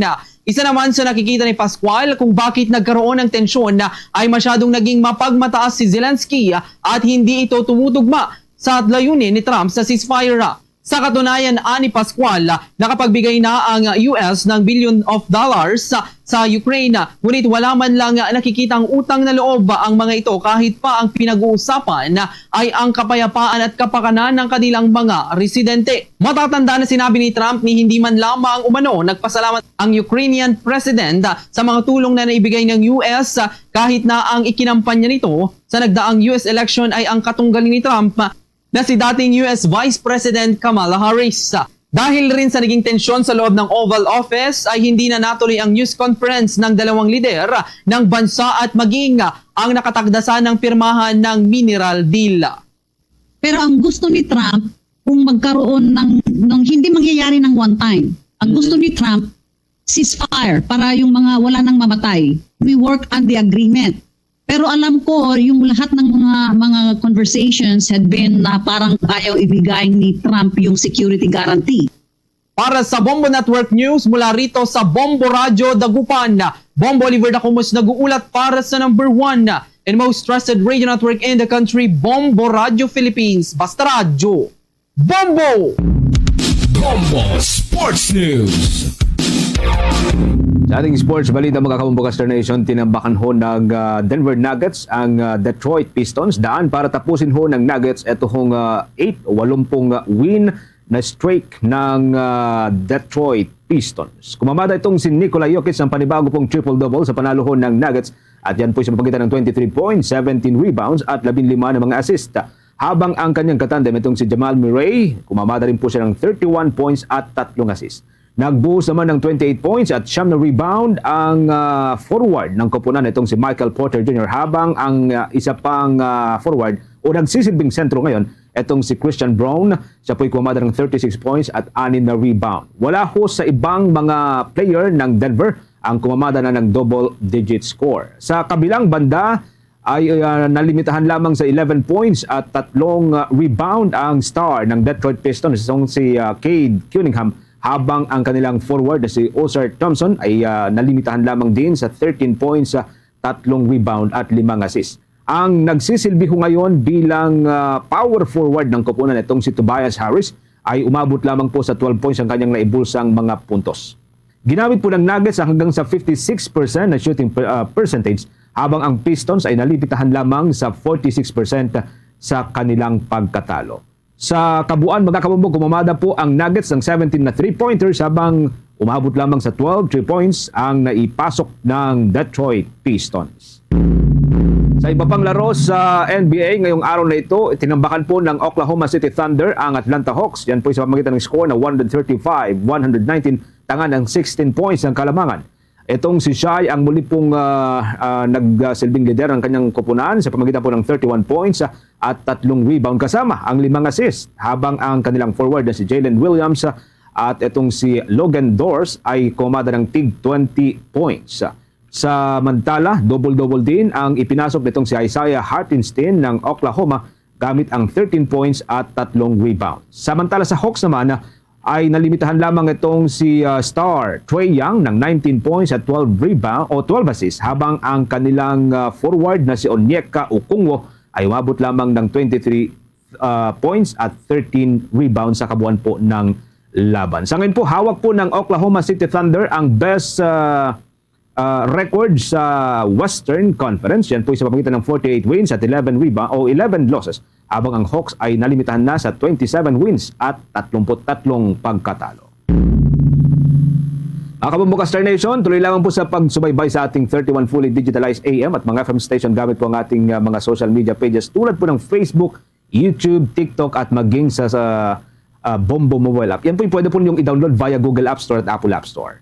Sa Visayas area, pwede po ninyong subaybayan ng ating mga provincial station po dyan. Sa mga Ilonggo, nariyan po ang Bombo Radio Iloilo, ang Bombo Radio Bacolod at ang Bombo Radio Rojas. Para po sa mga Cebuano, nariyan po ang Bombo Radio Cebu.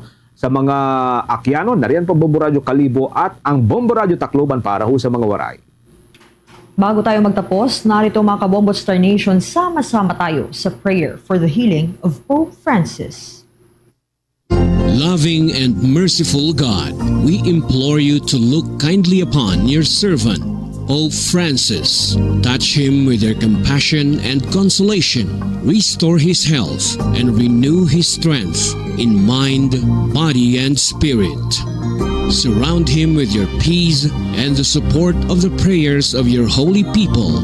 We place Pope Francis in your healing love through the doctors, nurses, and medical professionals who take care of him. We ask this through Christ our Lord. Amen. Mary, health of the sick, pray for us. Luzon, Visayas at Mindanao at maging sa buong mundo, yan na pong kabuuan ng ating balitaan para sa pangtanghaling edisyon ng Bombo Network News. Mula dito sa News Center Makati para sa number 1 and most trusted radio network in the country, Bombo Radio Philippines, Basta Radio. Bombo! Bombo Chama Blanco Hover. Standby sa kay Bombo Angel Tan. Ining si Baki. Baki, amo ni siyang lalaki bla. Nga lalaki, hindi pa naman gani mapatod kung lalaki ni basta mo ning pangalan nga sulat sa pagpang vandalize ang mga portalet dira sa may Iloilo Sunset Boulevard. Ang isa to ka portalet to ti ginahusisa pa karon kung ano tong nakasulat dito, pero ang isa mauro at hagawa ining si Baki. Sinuwayhan ni si Baki pero ti why na di siya kuno kay hindi na siya makita. Base nagapanago na sa karon sino man tinyon. Check naton si Momo Angel Tan sa yaman sining follow-up report. Momo Angel sa report, please go ahead. Ginkumpirma diri Bombo Cham sang Public Order and Safety Management Office nga hindi na makita hindi na mahagilap sa Barangay Balabaguharo ining persona nga ti ginapasuni or ginatudlo man as of now nga may record sa sining pagpang-vandalize kay ti ang nakabutang diri Bombo Cham ang logo mo ng graffiti sign sanggang nga slick kaga TBK. Sa interview diri sa Bombo Radio kay retired Colonel Darko Garbanzo second pahayag nga ginkaduan nila sa barangay una Balabago nga area and then gintudlo sila sa may area sang Santa Fe. Tigin pangusisa dito sa may mga barangay officials sang Santa Fe, gintudlo sila balik sa bahin sang barangay Balabaguharo and then upon na checking dito sang mga investigator sang team ni retired Colonel Garbanzos, wala na gid makita ang presensya according sa mga barangay officials, ang persona nga ni ginapasuni Bongbong Cham nga nag-vandalize man abi kay tiining lalaki gali nga ni is do may record ni siya sa banking sang Arevalo PNP sang nagligad nga tuig nga pagpang-vandalize man. Amuning dugin monitor nila ang do record sang pag-vandalize sa may Arevalo Plaza nga kapareho gid sang logo sa sininggin na vandalize man sa banking sang Portalet sa may Iloilo Sunset Boulevard. Ang tuyo ukon kan isang Iloilo City Government Bongbong Cham nga i-engage lang istorya kon since nga wala man abi sang ebidensya nga makatudlo or CCTV or any persona nga makatudlo nga siya gid ang nag-vandalize, i-engage lang istorya kon lang. Kay the reason why nga ni Bongbong Cham nga ang reward money ni Mayor Trenyas nga 15,000 pesos per head, wala agid matandog kay ti wala agid may nagtudlo. Pero ti with this one, ang ginambal diri sang Public Order and Safety Management Office kag pangabay niya sa mga fraternity man o kon sorority o kon mga gang diri sa Iloilo City nga hindi paghimuon nga initiation ini sa mga bago nilang members ang pang vandalize sang mga propiedad abi sang syudad Bongbong Cham. Pamatian ta bala kabahin diri sang nangin pahayag man ni retired Colonel Darico Garbanzos sa karon na interview. May personality kita ginfollow up ni sa barangay no nga wherein ang iyang address nakuha naton last time. And amo na no hindi na dikto siya makita, and we're planning patawag or i-engage ang ining select kag ang TBK ngayon nga mga sorority so that para na maistoryahan kag will be encouraging them amon plano sining sila mismo ang magbantay sang ilang mga members. Kag ang reward money ni Mayor daw wala gid man no because nga wala kami sang may na-apprehend. Pero sir, ang personality ang mo ano tabo sa information with Cap abi ko no? With this last known address bin verify nato no sa mga barangay officials. Hambal niya sang una diri nag-transfer dito sa piyak nga barangay pero sang gin-verify naman dito sa piyak nga barangay ginatudlo sang mga barangay officials nga wala na dire dito gina siya ginatudlo dito sa last known address. Barangay Balabago din sir. Sa barangay Balabago. Anong hambal sir sang mga investigators mo sa field abi sir sa lalaki so far kuno sir? Ang purpose mo lang tani nga i-engage siya. Mastorya lang man. Mastorya mo lang kami. And para man nga mapabot sa iya nga mga upod no. Nga dapat mong tata nila ini kay this affects ang personality sang sudad sang Iloilo. Nga may mga government property kita nga ginabandalize. Ano ang bali capture upon engaging abi sa lalaki investigation niyo kung ara pag man sa area sir? Ambal ng mga barangay official dito nga wala na siya pero sa piyak nagambal nga ara man na siya. No? Pero so far kung nasubong hindi na sa makita. Hindi na kaya siguro na pahibalo na siya nga may nagapangita. No? Pero will be continuing this operation. Kag hining mga areas nakita naton like ni Sunset Boulevard nga dapat mabantayan gid no. May mga initiative na kita nga ginaobra na da like engage naton ng mga pumuluyo nga sila mismo magbantay kag kung pwede ang PNP playing a great role because nga pagkatapos namon duty kaya ang masarangan pa lang namon subong duty isa pa lang ka shift no. So by midnight, ang role na iyan na sang pulis para nga magtanaw kag magmonitor sang aton nga Sunset Boulevard. Sino nagkambal sir nga ang lalaki? Si Cap mismo? Barangay officials no. Siyempre ang aton nga mga investigador or ang aton nga mga ginsugo dito pang-istorya-storya man sa barangay official kag siyempre naga-engage sa mga leader naton sa barangay dira. Paano ko nang hindi nila makita na. Ever since after the incident nga moto sir kuno nga tatukan sa Portalets. Sang nakita nabala na nga muna may nagapangita siguro sa iya. Pero sir mensahe mo sir sa inyo. Ang amon mensahe no sa aton nga mga members ang sorority, mga gangman, nga tani hindi na lang pag-i-part sang ilang initiation ining pag hatag sang misyon no sa ilang mga member nga mag-vandalize diri sa sudad sang Iloilo. May maabot ging adlaw basi mapaslawan ka kag may madakpan na muna. So mahasol gyud ka mo because ang amon direksyon niya will file a case. Kag kung madakpan ka iti sa record, no? Dapat ang imuon tani nga positive nga ang aton mga gang kag sorority dapat amo ini sila nga mga sektor nga dapat magbulig sa aton nga society kag sa mga community. Oo. Mamacham na badaan sa mga kabomba naton ang kabahing sa naging statement man ni retired Colonel Darko Garbanzos sa atong interview. Lalaki ni siya mo Angel? Lalaki. Actually, nga, nakita din ko siya sa yung picture niya halin sa may Arevalo PNP. Pero di syempre, kaya hindi man di-confirm niya amo ni siya ang itsura. Doon ginakuha lang siya, i-engage lang mo tan istorya hon gitman pala. Dito siya ang ni-record the last time sa may Arevalo PNP nga nang vandalize. Same nga strokes ang graffiti design pala siya ang primary nga istoryahon doon dahil sa Public Order and Safety Management Office. Pero with this one, wala naman siya kung nagpakita sa may barangay pala magulong area sa mga barangay officials. Di po silingon doon na nag-laylo siya na imposible bumot siya. Alright, pero para sa ibalosang tanan, kaya kung basi magyan nyo si Baki, ako niya, pagwawang ko niya tsuraya Bumbo Angel. Para ngati magserbi man nga leksyon ni kag kung sino. Yadi pang hatagan ko sang kay gayunan nga makolekt nyo ang pilatong reward. 15,000. 15,000 pesos. Oo. Standby sa mga kabumbo naton. Ipagwa kung hindi subong ang tsura ni Baki. Why na niya pugong-pugong niya? Para nga makabulig man ta. Nga hindi na magsagsag ang batasan sininila kung kamo na may ginauyat-uyatan, tago-tagoon nyo pa. Ay bumbot sa amin, hindi na pwede. Hindi ko na yung magpasugot. Yari!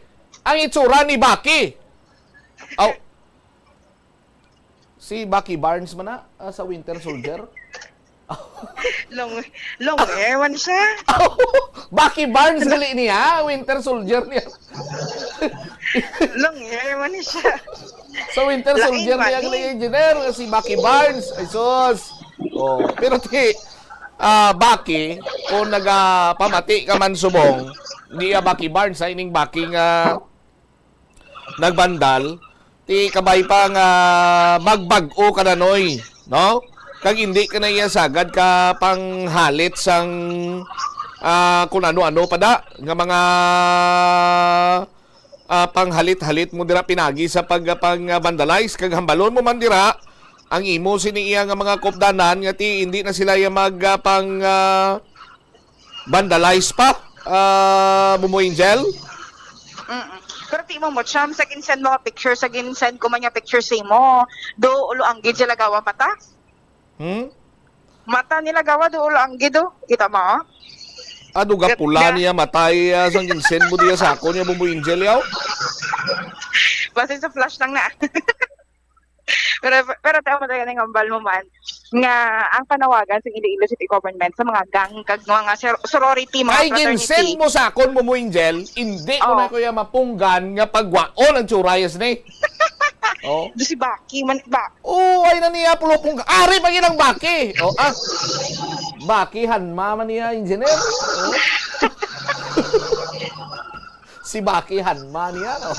Baki the Grappler. Bauti may Baki Barnes nga Winter Soldier. May Baki Hanma nga Baki the Grappler. Tining si Baki niya nga ginapangita subong niya Bumbo Angel sang Pusmo kag sang city government. Baki the Bad Boy. Baki the Bad Boy. Baki the Bandal. The Bandal. Pero tiyan mo na wala mo matsama. Panawagan niya sa syudad niya.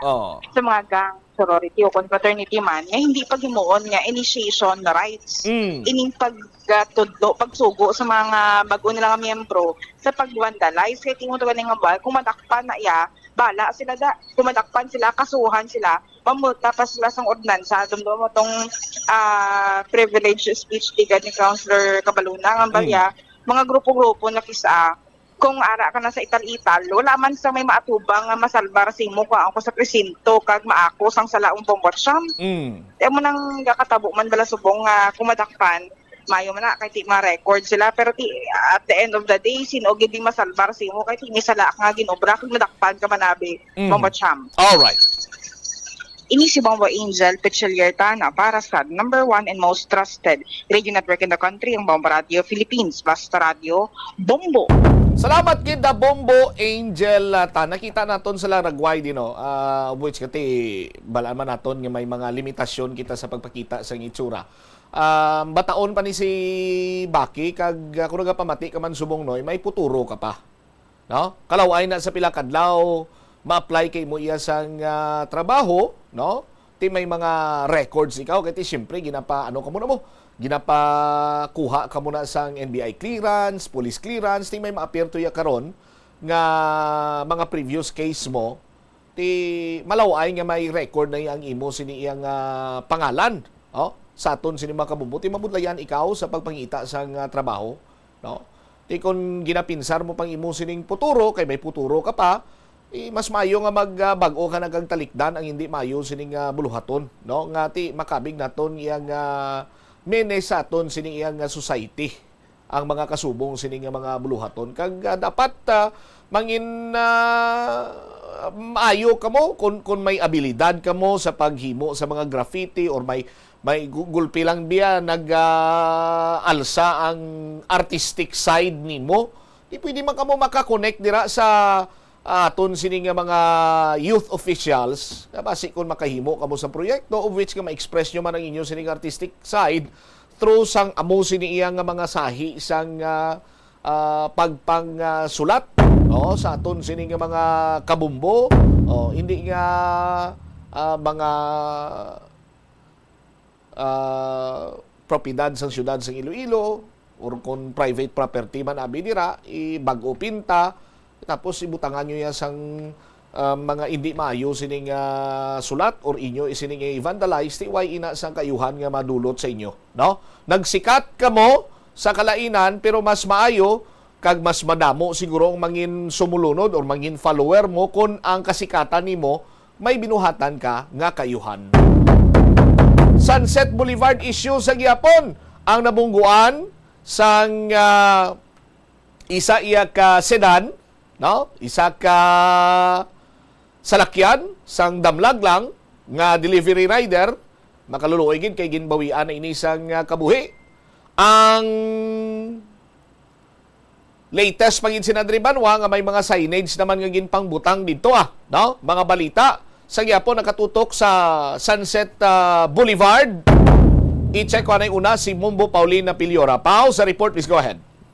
Mabutyang at dito siya nagbunggoan ni man auto sa motor dara sa bahin man sa Sunset Boulevard sa Kopsang Suok Arevalo sa Febrero 27. Kung sila din kumpirma diri sa atong ng Traffic Enforcement Unit nga ginbawian ini sa kabuhi. Hindi na lamang aga. Ang driver sa motorsiklo ni si Jonazardo Abong 26 anyos, residente sa Suok Arevalo sa atong ipatigangutan ang investigador sa Traffic Enforcement Unit na si Police Master Sergeant Toto Carl Talco. Gidring pahayag ng nagtawag ng pamilya sa amo man driver sa motorsiklo na ginbawian ini siya sa kabuhi samtang ginabulong sa May American City kaginatang aga bangod man ini sa naagaw niya nga head injury pila sa nagkalain-lain na parte sa Lawas Bombotsam. Inisyal nga istoryahanay nila sa nagbentad man ang declare accident nga sabton ini sang driver man sang auto ang medical expenses man sing driver apang susubong padayon man ang ilang negotiation ang abogado nila between sang duha ka pamilya nag-istoryahanay ini sila bangod kay nag-condition ini sang kabuhi ini man ang driver apang wala pa din man sa formal abi nga napaangot nila sa may Traffic Enforcement Unit apang subong padayon ang ilang desisyon sa duwa man ka pamilya kung ano din man bala ang ilang pinal nga desisyon. Ini driver amo ang 23 anyos nga babayi, isa pa rin siya ka estudyante kag based din sa investigation nga do aragin na din natabo o kung nagluntad ining declare accident sa may intersection sa bahin sa Sunset Boulevard kung sa diin medyo madasig din man ang pagpadalagan sining driver sang auto apang based dito man nga wala sila hagan-hagan o kung naghinay man abis sa pagpadalagan sang salakyan nila both sa motorsiklo kag sang salakyan o kung sang auto bangod man nga factor man diri sa man ka factor ang ibang butsyam ining wala man abis sang signages o kung sign dira man sa may area nga sakop sa Sunset Boulevard. Pabatid na naton confirmation nagikan kay Police Senior Master Sergeant o kung Carl Pitalco ang investigador sa Traffic Enforcement Unit. Nag-estrame kami subong lang sa sang parintiman sa sang driver sang motor. Bali siya nagtaliwan na siya kagina mga pasado alas 8 sang aga. Sir, diin ni gani ang mga injuries niya ged yung balikan ta lang. Bali ang injury ni ara gid ang grabe sa iya nga ulo pag sa mga sa tuo nga lawas gid. Last time to sir, ano to ang desisyon sang pamilya batok ba sa driver sining salakyan?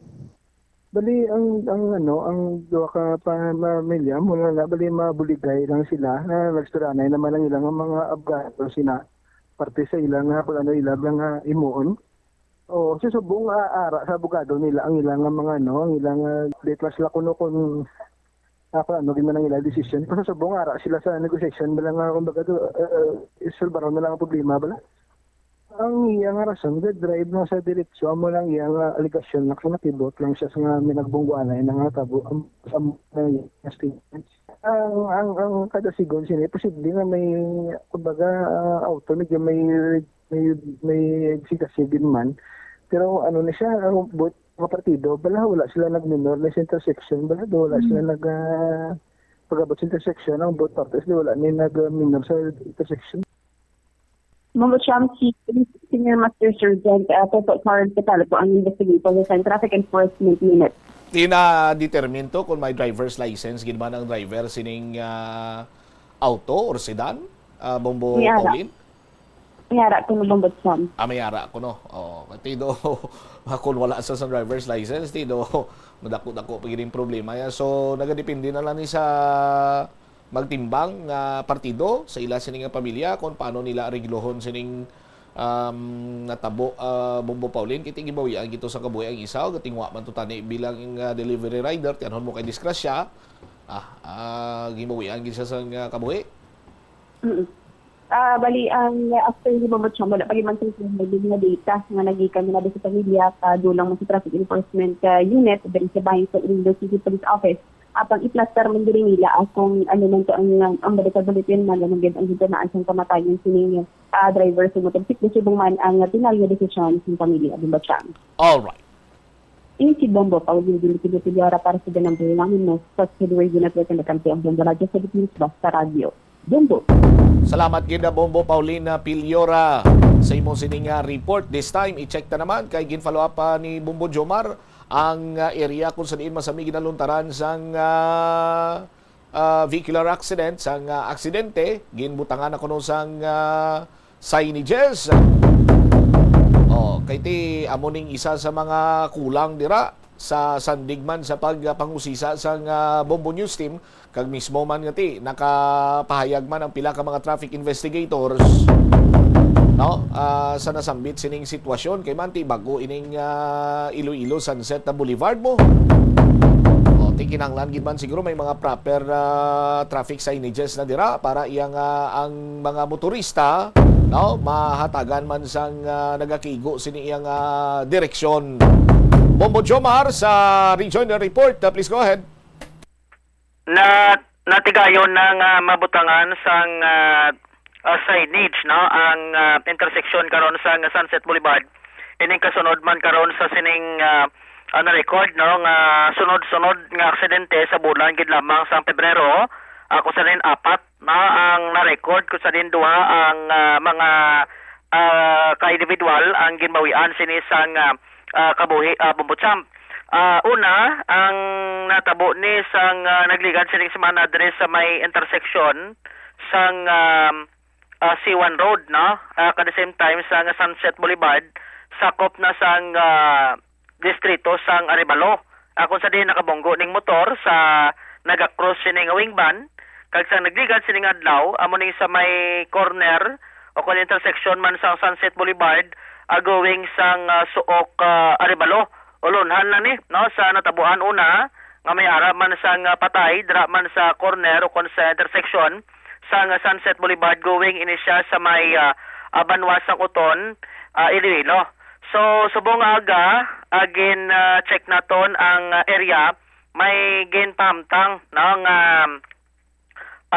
signage ang barangay kaysa nakuha naton sa report ang provide sini ang barangay Suok na sa distrito sang Arevalo Bumutsam kun halin ka Mandurriao diri ka magi sa may Sunset Boulevard before ikaw maka-cross diri sa may C1 Road corner Sunset may ginpamtang sining tawag sining signage no agod nga ti mangin aware ang mga motorista sa naga-approach karon sa may area karon sa Sunset Boulevard Bumbutsam and the same time ang isa diri sa may area na sang sakop sang Suok no intersection sang Sunset Boulevard man sigapon didto gid sa no ang signage didto gid sa nabungguan tubla sang auto ang ginreport magwala ni Bumbo Paulin gibawian sa kabuhi ang driver sini sang motorsiklo matapos nga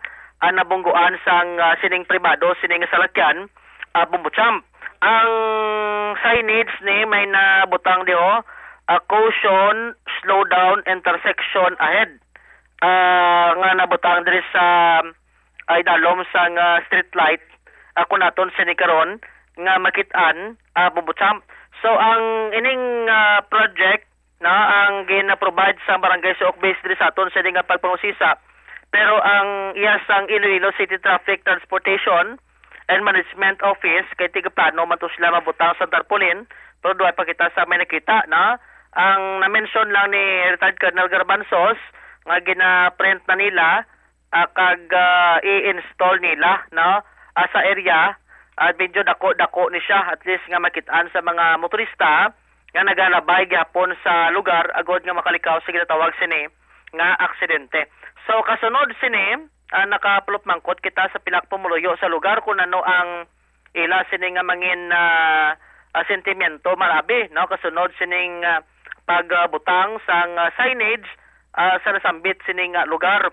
Isa diri sa napakagangutan naton ang isa sa residente no si Wilson Hernandez sang Suok Arevalo to paday naglis na balay no sa sining board passer tubla sa sining criminology student kanabunggaan sa auto sa damlag lang Bumbutsam tigin kasubo sini ang natabo una kag ang pahiyag sa natungdan gapasalamat man sa kay may ginpamutang sini nga signage sa area alamang ati ma-aware ang mga motorista.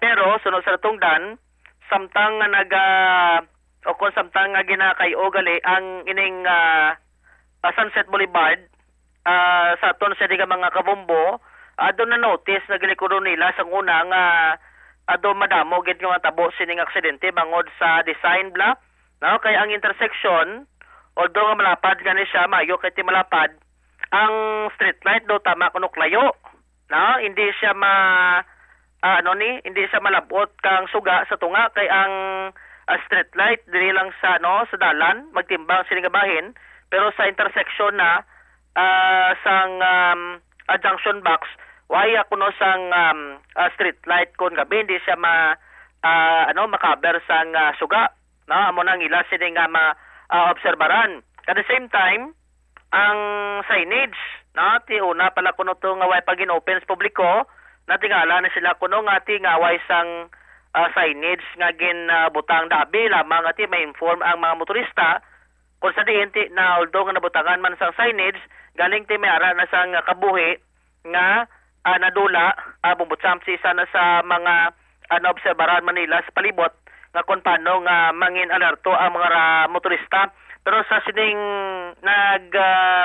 adugang sining mga traffic sign dira na pero do hindi pa kuno gyapon sila kontento sa sitwasyon sa lugar Bumbutsam bangod nga why pa sang enough gid no nga mga traffic sign kaya ang gin-install ini no sang barangay official sa Soo Caribalo ay hindi siya tama kahambal abing visible gid no ti kun layo ikaw hindi mo siya makitan unlike kuno tani kun medyo dako siya why man ginapakunubog pasalamat sa gani pero ti basi kun may ara ang city government kag may install na nila at least nga dako siya kag makitaan visible sa mga riders kung ini sila ang travel no sa may area karon sang Sunset Boulevard sakop sang Sook sa distrito sang Arevalo.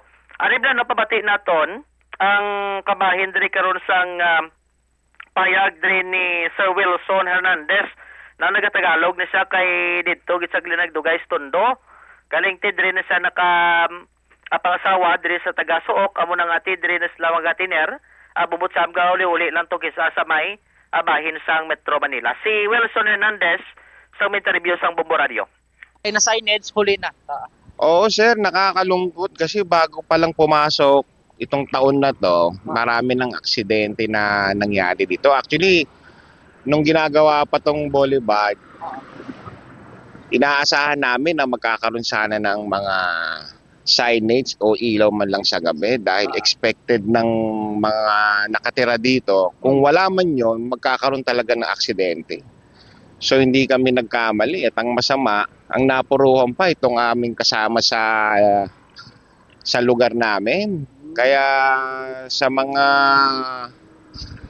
ating kinaukulan, sana maglagay sila ng mga safety na para sa kaligtasan din ng mga nakatira dito tsaka sa ibang mga kasama nating naninirahan o motorista, no? Kasi wala ring mananalo kung parehas silang maaksidente. Na-mention mo sir na ongoing itong project no? Na-mention mo parang walang mga sign, mga signage at walang yung intersection para madilim? Yes, correct. Oo. Actually, nung ginagawa pa lang ito, sabi namin, kung hindi nila lalagyan ito ng ilaw man lang o signage, magkaka-aksidente dito. Yun na nga ang nangyari. So, sana sa gabi, kahit ano man lang, magkaroon sila ng ilaw na maliwanag sa mga intersection o kaya lagyan nila ng stoplight, is better, ganun. Kasi yung both side nito, maraming tao pag gabi. Kaya ang aksidente medyo malapit-lapit sa mga tao. So yun sanang nire-request namin. Lagyan nila ng kahit yung hams, mga signage, ilaw. Para sa ngayon, sa tingin ko, kulang pa yung safety rito para sa mga motorista at sa mga tao dito.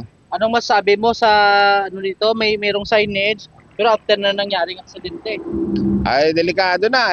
Aksyonan na natin ito. Pag hindi pa natin inaksyonan to, baka magbilang pa tayo ng mga ilang aksidenteng mangyayari dito. Nakakalungkot dahil ako tiga rito na rin ako Nakapagkasawa na rin tayo ng Ilongga, kaya dito na rin tayo Kaya mahal ko tong lugar na to Oo, sir, lang siguro sir. Maging aware yung mga taong bayan din dito at saka ang gobyerno natin. Bigyan din ng sanang ng atensyon, atensyon sana. Yung nakita mo yung signage, enough na ba yan? Sa tingin ko kulang to, tsaka unang-una napakalayo at napakaliit. Malayo at maliit ito. Kung katulad kong malabong mata ang magbabasa nito, baka mamaya pili-pilay na ako bago ko malaman na may signage dito. Kulang to sa tingin ko, mas maganda yung pang-protection talaga sa katauhan ng mga tao. Lakihan nila kung pwede. Oo, yung mga billboard ng mga malalaking politika, napakalaki. Bakit yung sa kaligtasan ng mga tao nito, napakaliit? Oo. Yun lang naman, di ba? Sige, taga saan ka sa Manila, sir? Sir, tayo Bumbo Jumar? Nabatian si Sir Wilson Hernandez, Bombo Champ. Sino? Wilson Hernandez. Okay. Alright. Ang ginapakita, tadi subong mo ng signage? Yes. Gamay gid man. Ang poste ni din dampidi ang natabo nga vehicular accident? Ang poste mismo siguro mga 10 meters lang guro alin sa intersection. Alright. Di ba may makita kundi may pedestrian lane? Yes. Di may mga pavement markings. Layo kang isa pa, kung layo ka, makita mo ni gyapon nga may pedestrian lane, but silingon nga may pwede dira makatabok. Di bahar ka na. Ina kung kabalo ka magbasa sang pavement markings sa mga traffic pavement markings na. Kung hindi ka kabalo magbasa, ti questionable man nga nakaangkon ka sang driver's license. Kung mayara gid man sang mga ginatawag sining mga traffic signages sa aton sining mga kabombo, insakto man tong hambal ni sir nga gamay. Dako pa gani kuno ang tarpulin sa mga politiko, iti dapat padako-dakuan man nila ni gawaw ang traffic signages na nga posible ibutang nila, Bombo Jomar. Yun nga, o kung amo gani, no? Bambutsam, actually may rumble strips na da, no? Sa before ka mag-approach sa may pedestrian lane, bla nakita mo das live tap. Back and forth, kung naling ka sa Sunset, pakadto sa Uton, amuman kung naling ka sa Uton, pakadto ka sa Sunset Boulevard. Ang rumble strip ni ginabutang ni siya before sa intersection, siguro do mga more or less mga 50 to 70 meters. Bambutsam, ang rumble strips, ang pa-aware sa mga drivers nga nag-approach sila karon sa intersection, at the same time, makabulig sa ilang mangin alerto, no? Kay kung magagi mostly slakyan sa rumble strip, doon nagakurog-kurog Bambutsam po.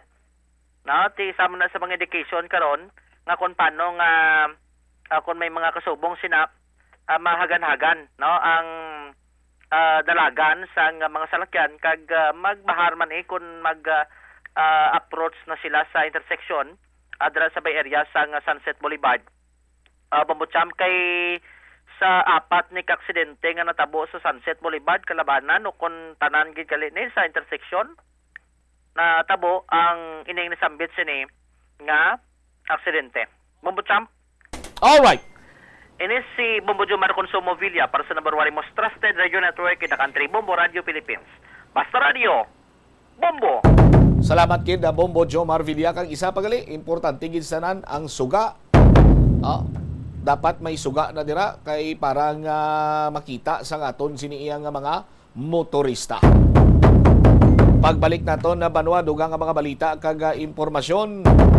Unahon naton ining sakay Mr. Nerio Luhan Bulaw kay ang aton sining alkalde nagtingwa nga makakuha sang or mag-file sang whole department or whole departure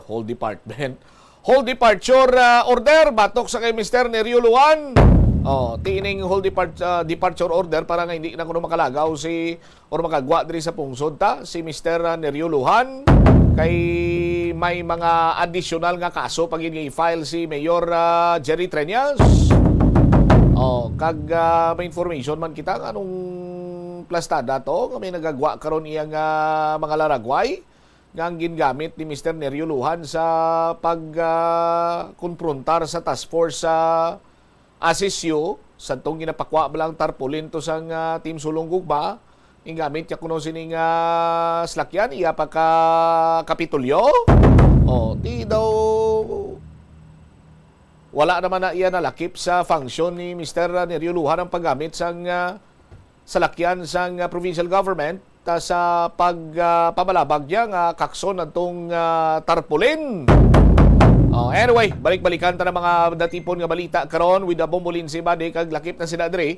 Multidisciplinary team gintukod agon matapta na ining madata nga kinagabong nga ginakulamiran sang mga pamatanon. Balikan tayo ini matapos ang pila ka importante nga mga panumdumon. The Farmers Bazaar, your traditional public market with the touch of Plazuela Dos, ang isa ka lugar nga gintukod sa tion kag sa kasagsagan sa COVID-19 pandemic nga may tinutuyo nga maghatag sa imo sang safe marketing experience. Subong nga ang COVID-19 hindi na gid man dako nga pamahog kag nagapakadto na kita sa next normal. Rest assured nga ang Farmers Bazaar will further evolve agud yung magpadayon sa paghatag sa inyo sing satisfying marketing experience. The Farmers Bazaar. Sa lower level, tara na pahamtang ang fish, poultry, kag meat section para naman sa inyo mga kinahanglanon nga prutas, utan kag iban pa, magbisita sa upper level, pinaagi sa paggamit sa hagdanan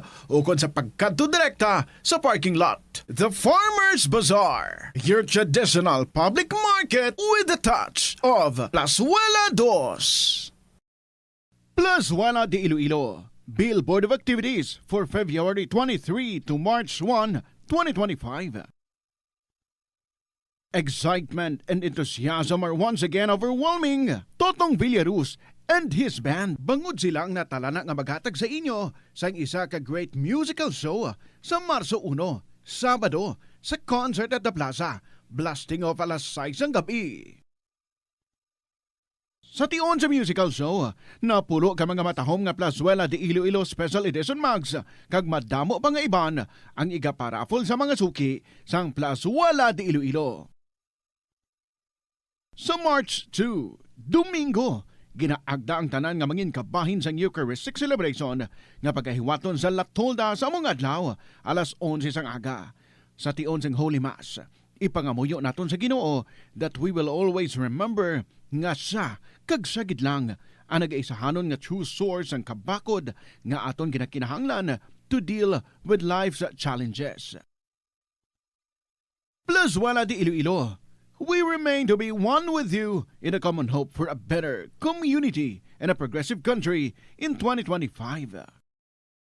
May kilala ka bala nga mga bata nga mahilig sa video games? Nagausik bala ini sang inoras sa paghampang sang iya ginakaadikan nga games? Isa ka pagtuon sang American Academy of Pediatrics ang nagapahayag nga ang sobra-sobra o kon inoras nga pagtiner sa paghampang sang video games ang makadulot sang depresyon, anxiety kag manubo nga grade sa eskwelahan. Suno sa mga eksperto, halos 9% sa kada 3,000 ka mga elementary students sa kada pungsod ang makabig pathological o kun addict sa paghampang. Makabig nga pathological o kung addicted ang isa ka estudyante kung nagaapekto na ang paghampang sa iya nga pag-eskwela. Dugang pa sa among nga pagtuon, ang ka-addict sang isa ka bata makapabudlay sa iya sa pagkontrol sang iya impulse. Kaangot diri, ginpanugyan nga dapat hindi magsobra sa isa ka oras kada adlaw ang gastuhon sang isa ka elementary student sa paghampang kag hindi naman magsobra sa 2 ka oras ang isa ka high school student. Siling nila ang pagpanigarilyo nagapaitom sang bibig. Pero hambal mo naman, wala mo na ako nagapanigarilyo pero nga ay itom gihapon ang lips ko haw. Yari ang sabat sa eksperto. Suno kay Dr. Jean Marquez, isa ka dermatologist, ang dark lips mahimo nga tugas ang maisog nga habon nga ginagamit sa guya. Nagpanugyan ang doktor nga magamit sang mild soap kag lip balm nga may moisturizer kag sunscreen. Agod protektahan ang bibig kag malikawan ang discoloration. Masami bala nga nagabiring ang imutiil? Suno kay Dr. John Hubert Pua, isa ka orthopedic surgeon, masami nga mabatyagan ang cramps sa idalom nga parte sang lawas. Apang mas delikado kung masami mo ining mabatyagan sa ibabaw nga parte sang imulawas, kaangay sang kamot, bangod posible ini nga palatandaan sang mas malala nga balatian, kaangay sang sakit sa tagipusoon, diabetes, kag hypothyroidism. Nagpanugyan ang doktor nga ang pinaka-epektibo nga solusyon sa cramps amo ang stretching exercise tubtub madula ang pagbiring. Sa sulod sang panimalay, gina-practice mo man bala ang good manners and right conduct? Tanan nga miyembro sang pamilya ang nagakadapat nga respetuhon kag i-value, apang hindi lang mangin considerate sa family members kundi mangin sa mga bisita man sa balay. Ihatag ang atensyon mo sa mga miyembro sang pamilya nga nagahambal kag magsabat nga may respeto. Magamit sang please, thank you, excuse me, kag sorry. Nagahatag ini sang respectful kag kind atmosphere sa sulod sang balay. I-acknowledge ang efforts sang family. Iloilo, Philippine Standard Time, 41 minutos na nakaligad sa takna sining alauna. Balik diri sa pagpangalagad sa Bomboanay Soto sa DUFM, ang Bombo Radyo Iloilo. Trabaho ni Mr. Nerio Lujan bilang Pikaw Chief, hindi maapektuhan sa tion nga madagdagan inisang whole departure order. May follow-up report diri si Bombo Lindsay Bade. Kag may ginpagwa sini nga laragway diri si Mayor Jerry Treñaso. Atong tiyempo lang konsediente nagpadulong si Mr. Nerio Lujan kag iya sini nga istorya gin konfrontar ang makatapo sang task force sa anti-squatting illegal structures sa unit or ining task force sa ASE sa pagpamuno ni former punong barangay Lovejoy Husinilla. May nakakuha to sang laragway nga gamit kili ni Mr. Nerio Lujan sandig sa iyang pagwa ka litrato ni Mayor Jerry Treñas ang salakyan sang provincial government, ang official vehicle, red plate. Hindi na-question karon kung laki pa bala sa function sang Picao Chief ang iya sining agin padulungan. Check ta si Bombolin Sibani. Bombolin sa report. Please go ahead. Antaw, Bombocham na epekto ang Iloilo Provincial Legal Department sa trabaho ni Public Information and Community Affairs Office Chief Mr. Nerio Lujan. Sa tiol nga tidagdagan, magigman ini siya sa whole departure order sa korte. Inimita ang tanan sa plano ni Iloilo City Mayor Jerry Treñas Bombocham na maghingo sa korte sa whole departure order pagkatapos natin makapiyansa si Mr. Lujan sa 3 ka-count sa cyber libel naging pagsaka sa alkalde batok sa iya. Ginpakigamutan rin naton si Attorney Dennis Ventilacion, ang head sa legal department sa Iloilo Provincial Government, kag iya nga ginpahayag dati ang trabaho ni Mr. Lujan ang wala man nag-require sa pag-travel gid abroad. Bombotsam apang tikon mayara gid man sa pila ka adlaw no nga kinahanglanon ni Mr. Lujan nga magwa sa luwas ang pungsod bangod diya sa iya nga trabaho.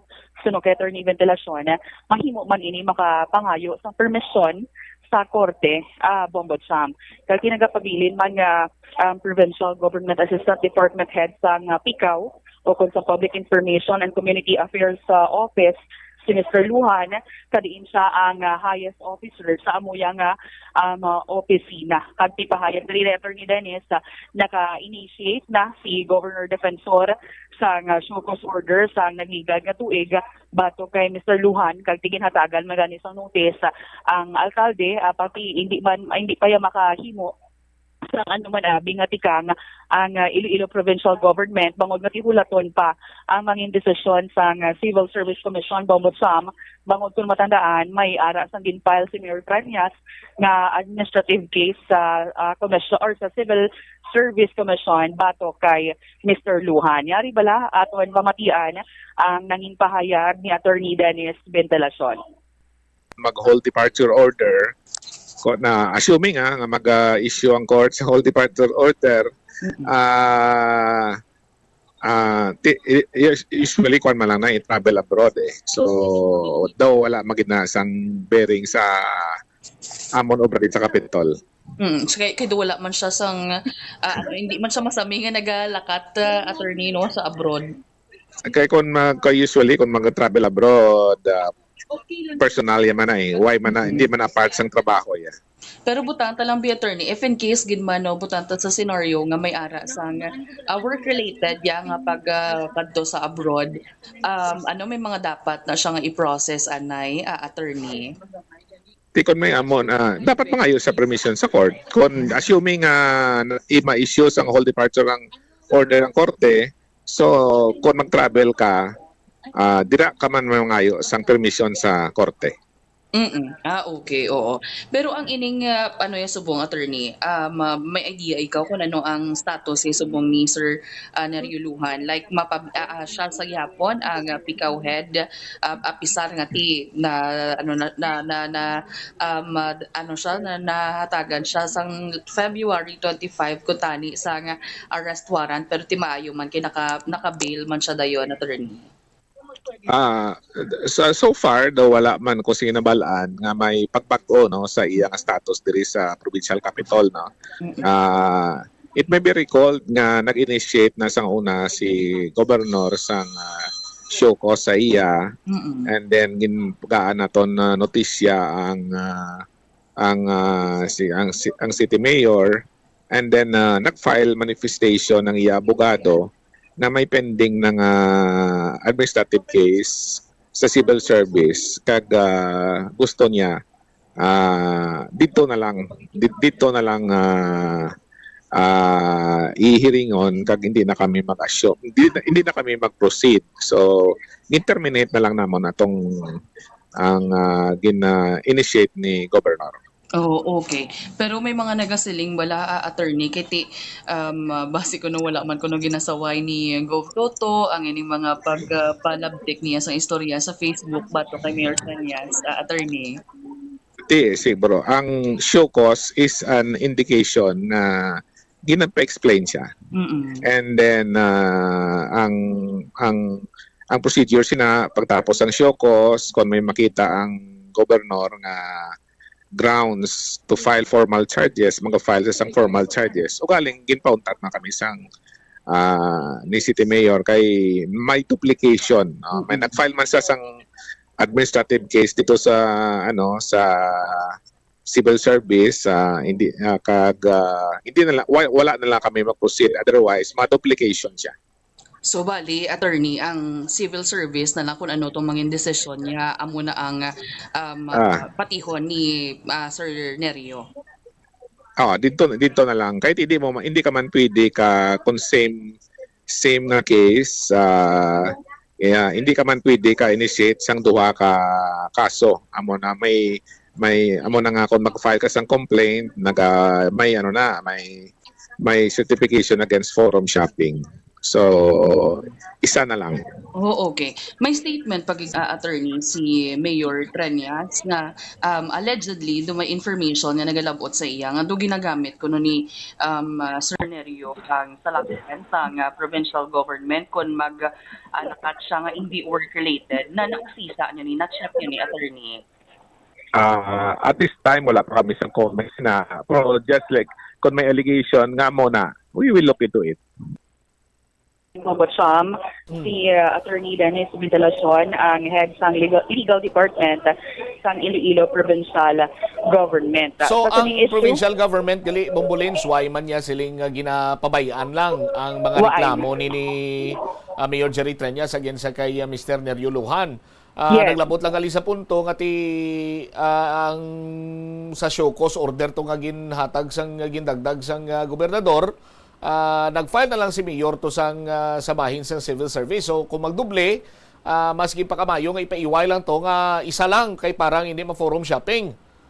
Yes. Insakto, Bombatcham. So hulato na lang kung ano ang mga desisyon sa Civil Service Commission with regard sa siningin file nga administrative case ni Mayor Trenias, and that's the time nga maghatag santikang ang Iloilo Provincial Government kung ano man ang mga resulta, Bombatcham, or desisyon sa Civil Service Commission.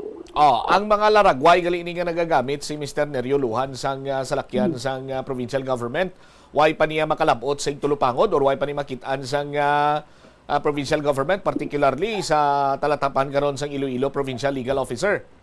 Yes, amo pa na ang usisao nila pero ginkuhaan ta na Bombatcham sa statement si Mr. Nerio Lujan sa sining mga pictures nga halin man mismo kay Mayor Trenias ang ini ginaaligar nga ginagamit ni Mr. Lujan ang ban sa Iloilo Provincial Government nga hindi kuno sakop na sang iyayang trabaho kay tinakitaan siya sa may diversion road sa may San Rafael ayon bala Bombatcham nga nagnaog din katuan niya nino ang personnel sa task force sa anti-illegal structures or ASIS-U ni bala Bombatcham kay tinagapang baklas ni sila that time sa tarpaulin.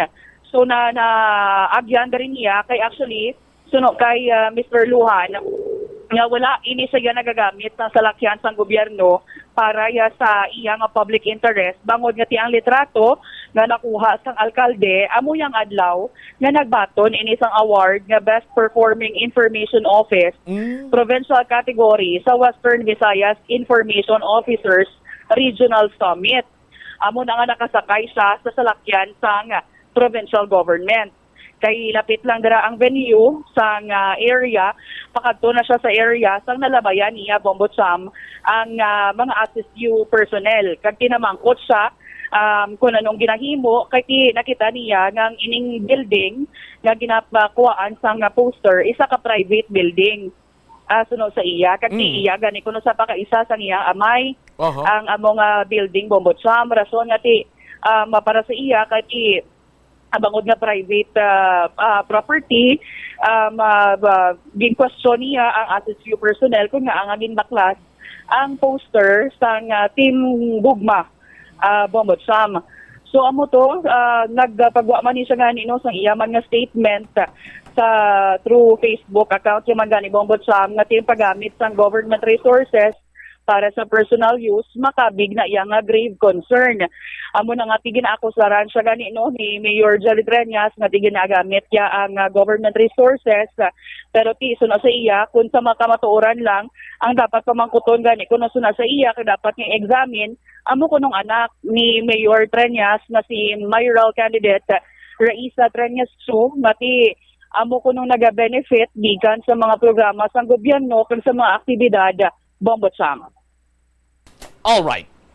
Ini si Bombo, Lindsay Ermitanio Bade para sa the number 1 and most trusted radio network in the country, ang Bombo Radio Philippines, Basta Radio. Bombo! Salamat kid Bombo Lindsay Bade. Di mo nang sabat diri ni Mr. Nerio Luana. Sa aton sining mga kabumbo, no? Ginpagi lang sa social media. Pero mas nami kita ni Sir Nerio kung makapa-interview ka kag mabatian man ang tingog mo. Nga maka-plastar ka sang imo siniya nga side, mabatian, makita imo sini nga nawong, no? Sa aton sini nga mga kabumbo. Pero mo na, may mga complaints sa batok sa kay Mr. Nerio Luhan, ang alkalde sang syudad, kag sandig man sa kay Iloilo Provincial Government Legal Officer or Iloilo Provincial Legal Officer, Attorney Dennis Ventilacion, wala man nagapabaya kag gina-reprimand man si Mr. Luhan sang gobernador or ni Governor Toto Defensor Jr. 53 minutos sa nakaligad sa takna sining alauna. Ingagawon ko balita ni Bombo Pauline Piliora. Multidisciplinary team gintukod agud matapna ang liwat nga pagdata sang kinagamo nga imbulbado dire or ginakaulamiran sa mga pamatanon. Anong himuon sa multidisciplinary team nga niman? Check tabi, balikan ta ang linya man ni Bombo Pauline Piliora. Bombo Pauline sa report, please go ahead. Bukod sa multidisciplinary team, ang sila sa mga government agencies concerned, maikang tanan ining saluwat nga pagdata at sang kinagamo ng mga kabataan dito sa Bangko Siyudad sa Iloilo, agud matap na o kung mahagan-hagan ni Bombot Sam. Ang nangin balasihan o kung talking points sa amoman nga peace conference sining mga multidisciplinary team among insidente ng tinalikdan nga Pebrero 20 sa guay sa eskwelahan dira at distrito sa Molor, particularmente dira sa Maytaal, kung sa diin napilasan ini sa sabing incident ang duha ka minor.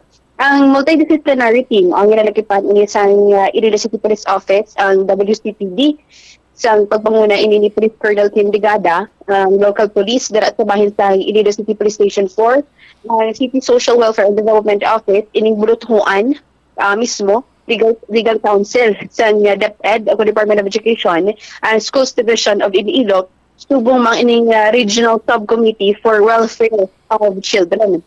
May intensive o kung sa aton man dirigin po yung angutan si Mary Grace Quintino sa City Social Welfare Development Office, may mga intensive intervention specific ini sa mga kabataan kay ini ginalakipan sa mga around 13, 14, 17 years old ini siya Bombot Sam kung madumduman sa atong mga kabombo agud matutukan base man sa ilang kinahanglanon sining mga kabataan for immediate action. Bombot Sam sa bahin sa Iloilo City Police Office ma-provide ini sila sang visibility sang police every break time sang eskwelahan. Kay madumduman na kung natabo ang insidente, ang stabbing incident kinagamo in between sa mga kabataan during lunch break nila Bombot Sam. Kag base man tagani sa pagpalamong katano naton sa palibot man sining mga pumuluyo, mga vendors dito sa may bahin sa Taal Molo, nga kung magwa giniganing mga kabataan break time nila, may iba nga mga outsiders nagatabo dito sa mga kabataan, tinulukay, nagabungguanay, kag dumay plano nga mag-rambulanay ining kabataan. That is why during sa lunch time o kung break time, ma-deploy or mabutang sa police visibility sa area man, kag ma-coordinate gid dapat ining eskwelahan sa PNP, especially man dira sa bahin sa CSWDO, ang bahin sa mga kabataan nga involved sa insidente ipaidalom ini sila sa psychosocial intervention nga nahitutar naman ini sang case manager. Kaya iba, hindi napilasan dito. Sa na-mention natin, duwa ka mga minor de edad, i-follow up na nila ang medical man, ensure nga ma-full recover yung biktima.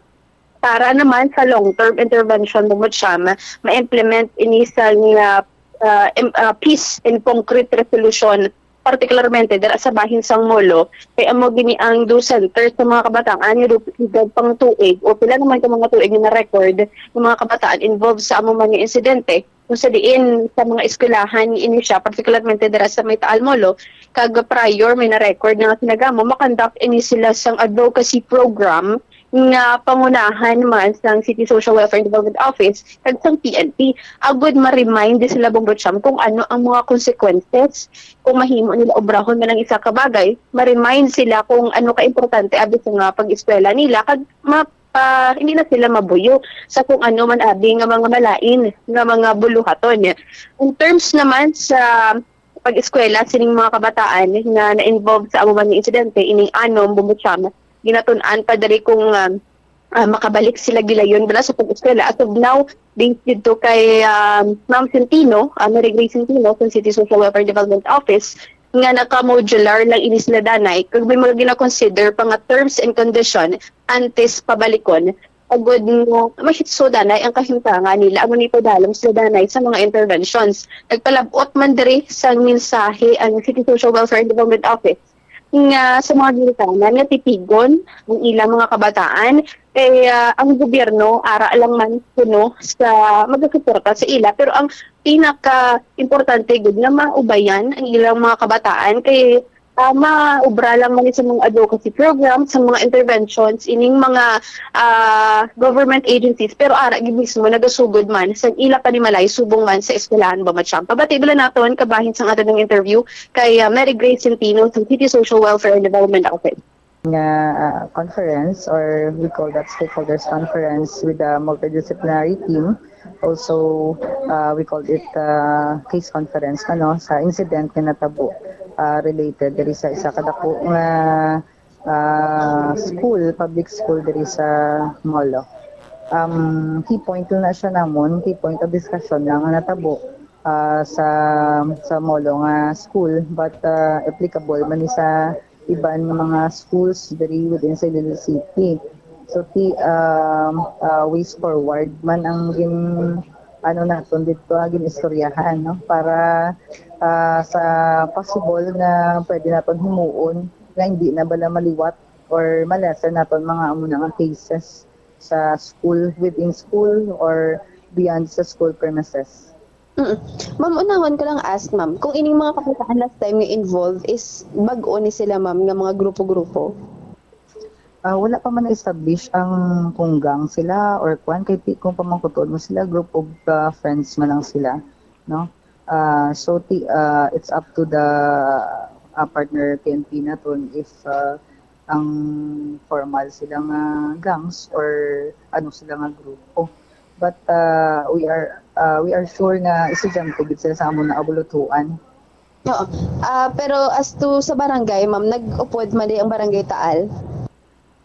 Ang barangay Taal, din-invite man sila, pero may guro nga equally important na fan nga activity nga wala sila naka-send sang ila representative, but ang importante ara ang aton nga sa schools division of Iloilo City and ang aton nga PNP ara pa nag-upod man sa aton meeting si Police Colonel Kim Ligada and ang aton nga WCPD ICPO naton. Bumbo Pauline? Bombocham si Mary Grace Centino sa City Social Welfare and Development Office. So aside diri sa giniwat nila nga stakeholders conference upon ining case conference upon tong PNP, ang CSWDO, pila ka mga government agencies concerned, may ara man sila ni sa barangay na gid mismo nga may presentation man sa BCPC ining Taal Molo in particular ang involved man upon ma-implement sila sa mga pila ka mga advocacy programs raga orientation, upod na ni mismo ang ginikanan kag pila ka mga minor de edad sa bahin sang barangay Bombocham. All right. Ini si Bombo Pauline Binipili Piliora para sa the #1 and most trusted radio network in the country, ang Bombo Radio Philippines, Basta Radio. Bombo! Salamat kid Bombo Pauline na Piliora. Implementar lang to Ito lang hambal sang alkalde naton nga ang mga minor de edad kumadakpan or ma-involve sa mga kinagamo ang mga ginikanan namong magapanabat kag ang mga ginikanan namong prisuhon. Kay ti halin pa di sa nagligat to giliwat-liwat. Ti lang taon ta kung ang ginikanan amo iyang pasabton sa sala sila sa bakbataan ambot ko hindi sila mamersa kag disiplinahon nila sa mga bata. Standby na kamo sa kapon lamang program kaupod sa kay Tita Regine. Isbomot siya Blanco Vergabilin sa imo sa mananay nga hapon. May God bless us all. Para sa the #1 and the most trusted radio network in the country, ang Bombo Radio Philippines. Basta Radio, Bombo!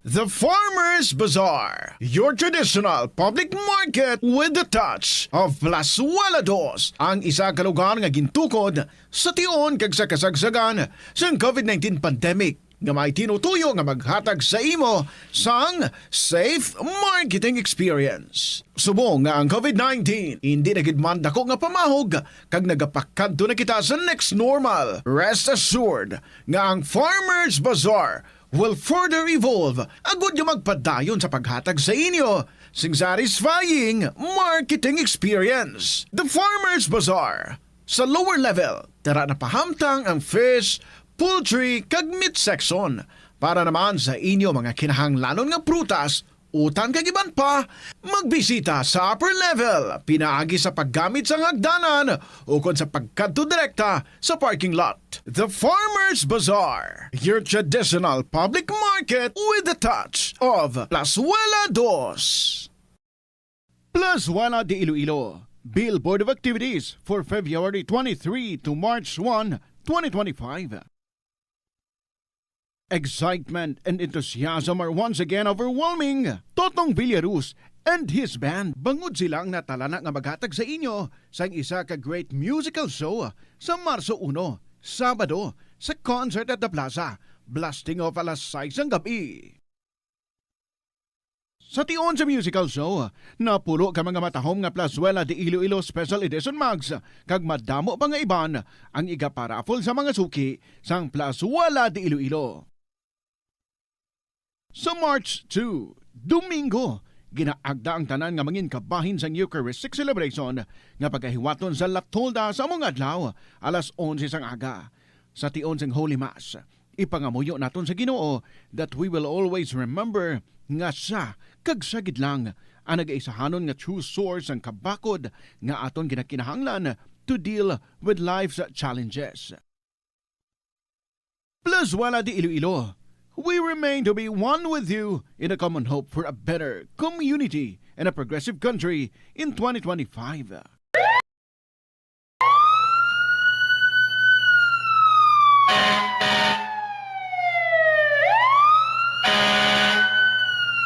Yari ang mga tips agud nga malikawan ang sunog sa balay. Ini pagpabayaan ang kusina samtang nagaluto. Kung kinahanglan nga magbiya sa kusina, siguruhon nga may mabantay sang pagkaon nga imo ginaluto bangod sinigundos lang ang pag-ibwal sang kalayo. Taguon ang anuman nga flammable products sa husto nga lugar. Ang household cleaners kag items kaangay isang hairspray o kung shaving cream ang delikado kung i-expose sila sa source of heat. Ibutang ang mga ini sa cool area. I-maintain ang mga wires antes magsaksak sa sakit. Sikyaron nga walay ni sang kinagtan sa ang ido o kung iban nga sapat ilabi na kung ikaw ang may hinuptanan. Kung may damaged wire, isla nini sa gilayon. Siguruhon man nga may yara sang fire extinguisher o kung fire blanket sa balay. Dapat man nga nakaibalo ang tanan nga family member magamit sang fire extinguisher agod mapalong inigilayon. Ang tagipusoon ay isa sa mga pinakaimportante nga organ sa lawas ng tao. Gani, Nagakadapat lang nga ini ang halungan. Paano ba na mapabilin nga healthy ang aton heart? Agud malikawan ang risgo sang heart disease, dapat ka magkaon sang healthy nga mga pagkaon. Kinahanglan man nga maging aktibo, kaangay sang pag-obra sa mga physical activities kag pag-exercise. Ginarekomendar man ang pagpabilin sang healthy nga kabugaton. Agud malikawan ang mga balatian sa tigipuson, dapat likawan ukon ang taton ang pagpanigarilyo ukon magpalayo sa second-hand smoke. Kung mag-inom sang alcohol, drink moderately. Dapat man nga kontrolon ang cholesterol kag blood pressure kag hindi magpa-stress. Tumalagsaon nga madula ang kanon sa lamisa sa mga Asian countries, particular na ang Pilipinas, halin sa pamahaw, panyaga, kag panyapon, bangod ang iban nagakaon sang tinapay. Ang pagpili sa tunga sang kanon kag tinapay ang nakadepende sa imo nga nutritional goals. Ang kanon ang makahatag sang mas madamo nga bitamina kag minerals, apang ang tinapay naman ang may manubo nga calories kag carbohydrates. Ang mga tawo nga nagakaon sang mas manubo nga whole grains ang mas may manubo nga bugat kag manubo nga blood sugar kag cholesterol levels. Sang sa mga tawo nga nagakonsume sang jutay nga whole grains. Kung luyag mo naman nga limitahan ang calories o kon carbohydrates, ang tinapay ang pinakamaayo nga choice sang sa kanon.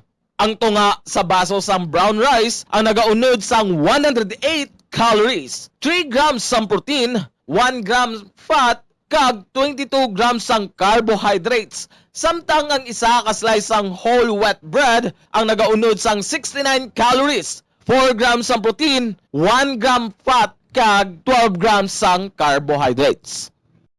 Paano mo balagi ng tinluan ka ginatago ang imo toothbrush?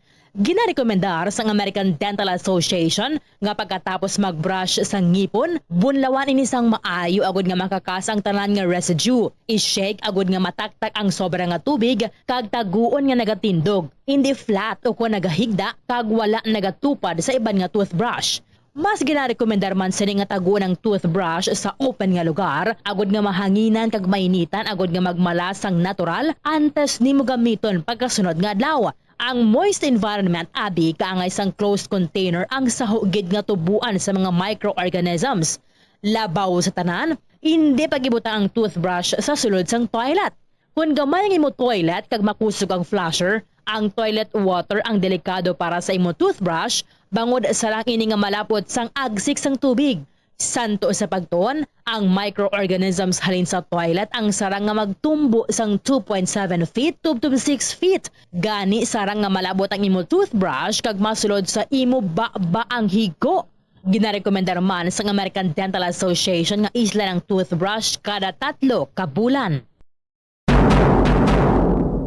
Madamo ang nanamian magkaon sang instant noodles bangod sa convenient inilutoon, barato kag manamit. Apang nakaibalo bala ikaw nga madamo ini sang matugang nga risgo sa ikaayong lawas? Ang instant noodles ang may mataas nga sodium nga hindi maayo kung masubrahan. Isa sa pinakadako nga contributor sa dietary sodium intake amo ang mga processed food lakip na ang instant noodles. Nagaunod man ini sang MSG nga naangot sa mga sintomas kaangay sang pagsakit sang ulo, nausea, high blood pressure, pagpalangluya, chest pain kag heart palpitation. Manubo man ang fiber kag protein sa instant noodles nga hindi maayo nga option sa mga luyag magpabuhin sang kabugaton. Ang masami nga pagkaon sang instant noodles ang nagapasaka sa risgo sa pagdevelop sa metabolic syndrome. Isa ka kondisyon nga nagapataas ang risgo para sa heart disease, diabetes kag stroke. Stress ka bala kag kinahanglan mo sang break? Ang pagsaka sa bukid ang makabulig agud madula ang stress apang nakahibalo ka bala nga magluwas sa mental health maayo manini para sa lawas. Ang hiking isa ka cardio workout nga makapanubo sang risgo sang heart disease. Makabulig manini sa pag-improve sang blood pressure kag blood sugar levels. Ang pagsaka sa bukid ang makaboost man sang density bangod ang paglakat ang isa ka weight bearing exercise. Magluwas diri nagahatag manini sang kusog sa glutes, quadriceps, hamstrings kag muscle sa hawak kag tiil sang isa isa ka tawo. Nagapa-improve man ini sang balance, nagapakusog sang core, kag nagabuli kag gud makontrol sang isa ka tawo ang iya kabugaton. Nagapanami man ini sang modo bangod ang pagsaka sa bukid ang may positibo nga impact sa pag-combat sa mga sintomas sang stress kag anxiety.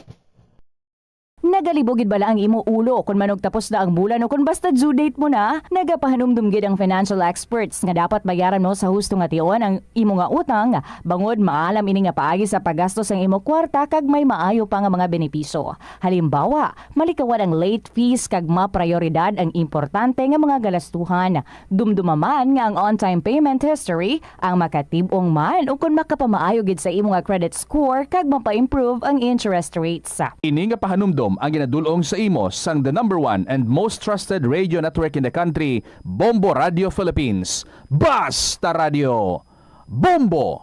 Agud makalikaw sa food poisoning o kung paglain sang tiyan, sundo ng ining mga pahanumdom sa pagpreparar sa mga pagkaon kag ilimnon. Manghugas ang kamot kag ipabili ng katinlo antes kag pagkatapos ang paghimos.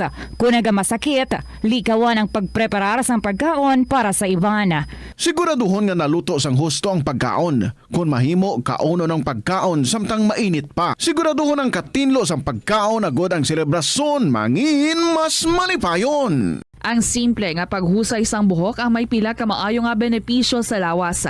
Sunod kay Arthi Ragurama, founder sang Dega Organics nga nagaproduce ng handmade bath kag body products sa New Delhi, India. Ang mga tawo nga may dry hair, ang masami hindi mahilig nga maghusay sang buhok bangod sa kahangawa sang hair fall. Apang, ang masami nga paghusay sang buhok ang makabulig sa blood circulation sa aton nga scalp. Naga-nourish man ini sang hair roots, naga-promote sang growth, kay nagabulig man agod nga malikawan ang hair loss. Kung ikaw isa ka chess lover, yaring pila ka brain benefit sa paghampang sini. Kag kung wala ka nagahampang sini, umpisahin na.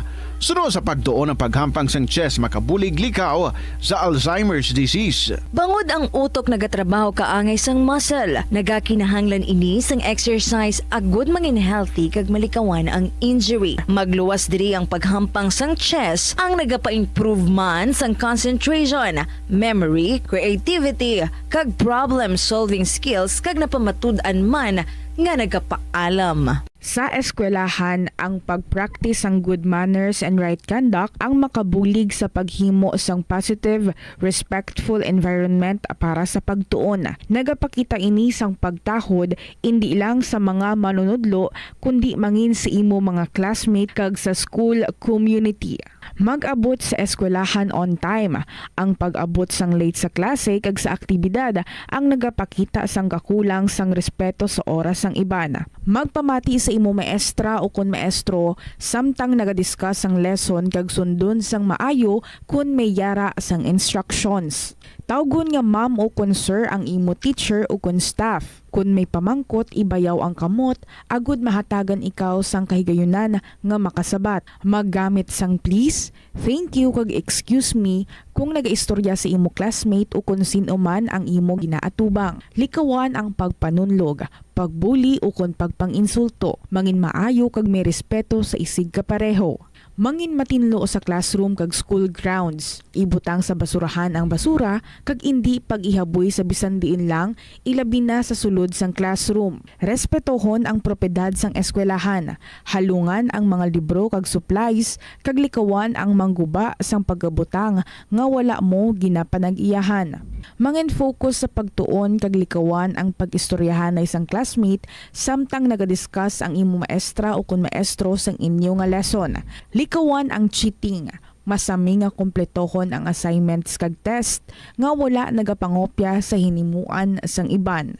Yari ang mga simple nga paagi agud makakinot sang tubig. Magpamunyag lang sang tanom kon ginakinahanglan kag nagakadapat. Magtala na sang adlaw kag oras ang pagpamunyag sa mga tanom kag sundon ini. Bunyagan sa makaisa lang ang mga tanom sa sinang adlaw. Antes maglas 9 sa aga ang mas nagakabagay nga oras sa pagpamunyag agud nga mas makapanalupsop ini sa mga gamot kag mangin available sa bilog nga adlaw. Mas nanamian ba ikaw magtuon sa balay ipaanggid sa eskwelahan nga madamo ang tawo?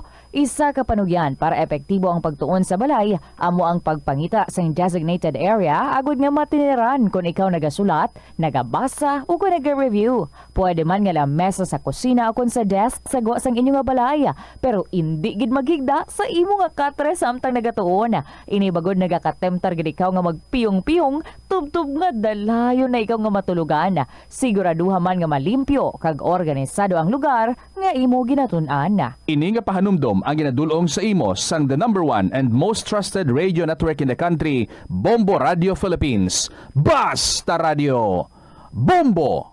Umpisa sang pandemya nangin mas conscious na ang mga tao sa personal hygiene bilang kabahina sang COVID-19 prevention. Apang magluwas sa COVID-19, madamo pa sang iban nga germs kag virus ang kinahanglan likawan agud indi mag-angkon sang sakit. Yari mga proper hygiene practices nga dapat muhimuon agud maligawan ang nagkalailain nga sahay isang balatian.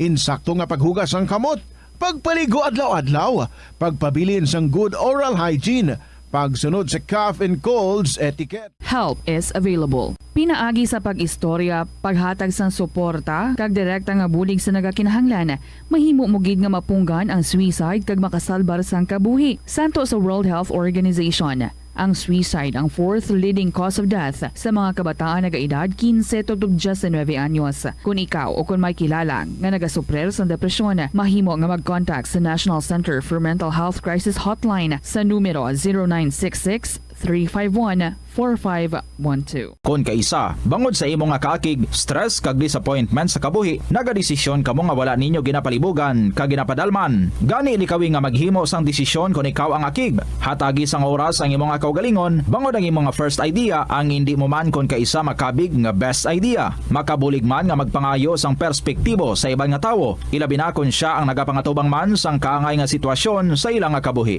Kung ang desisyon nga imo ginhimo ang wala nangin madalagon, hindi napagbasulon ang kaugalingon.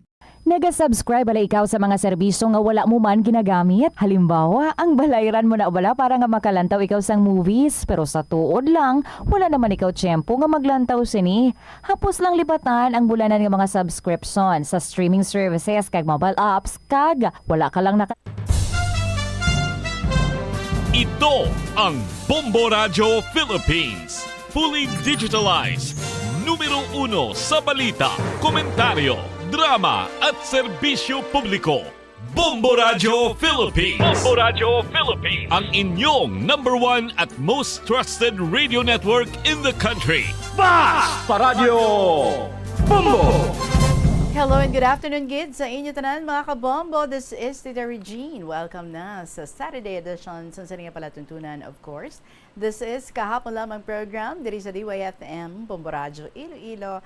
Wow! We're into a brand new month. Marso 1 na kita, tuig 2025. Tapos na ang bulan sang paghigugma, but it doesn't mean that we should stop loving. Of course not. Every day, we should still love. Anyway, it's a brand new month, as I've said. Unang adlaw para sa bulan sang Marso, first Saturday of the month. And today, mag-interview kita sa aton nga owner. Ari na diri siya sa aton nga estasyon, Citisay, sang Iloilo. Kag sa dili gid lamang madugay, maga-istorya kita sa iya, and we will be learning a lot of things about getting into a relationship. So, updatein nyo ako. This is Tita Regine. Ari na ang atong ambahanon para sa inyo tanan. And by the way, today also is the day nga mag-announce kita. New winner after sang atong nga pag-interview sang aton diri subong nga bisita. So, ari na si Kija Velez para sa aton tanan. Ikaw na. Good afternoon.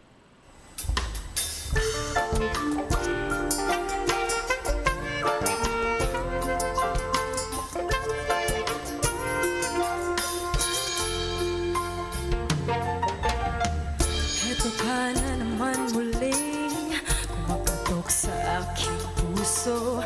Pag-ibig na kay kulito, puso tila di ka na bago. Di sa pinagkakait, maligayang minimithi. Ayoko lang masaktan ka muli at bumalik sa pagkakasawi. Eto'y abay alam mo,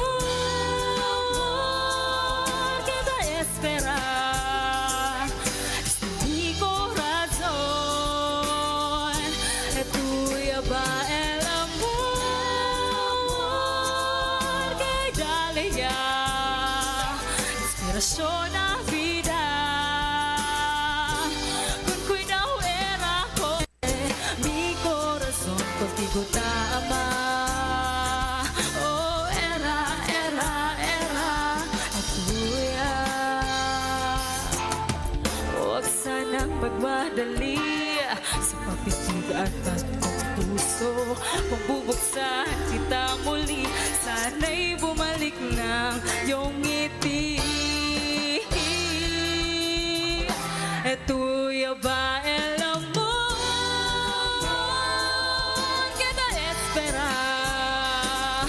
Este mi corazón.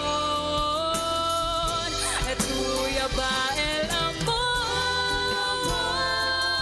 que hay dalia?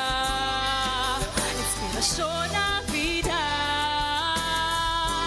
Con cuidado era con este mi corazón contigo tama. Oh, era tuya. Tayo na nga ba ang nakatadhana na magkasama habang buhay? Walang bibitiw kahit ano pa ang hamon sa mga nagmamahalang tunay.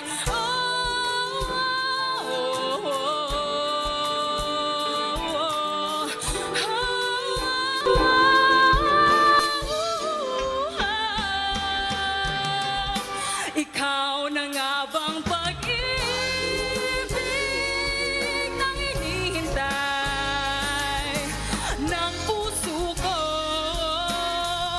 Ikaw na nga bang pag-ibig na magbibigay ligaya sa buhay ko? Ikaw na nga ba? Ikaw na nga ba?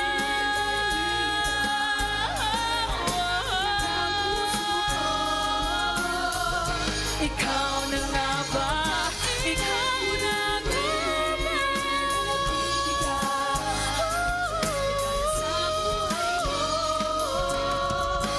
Alagaan mo sana itong puso kong nilalaan sa'yo. Sana, ikaw na. Sana, ikaw na.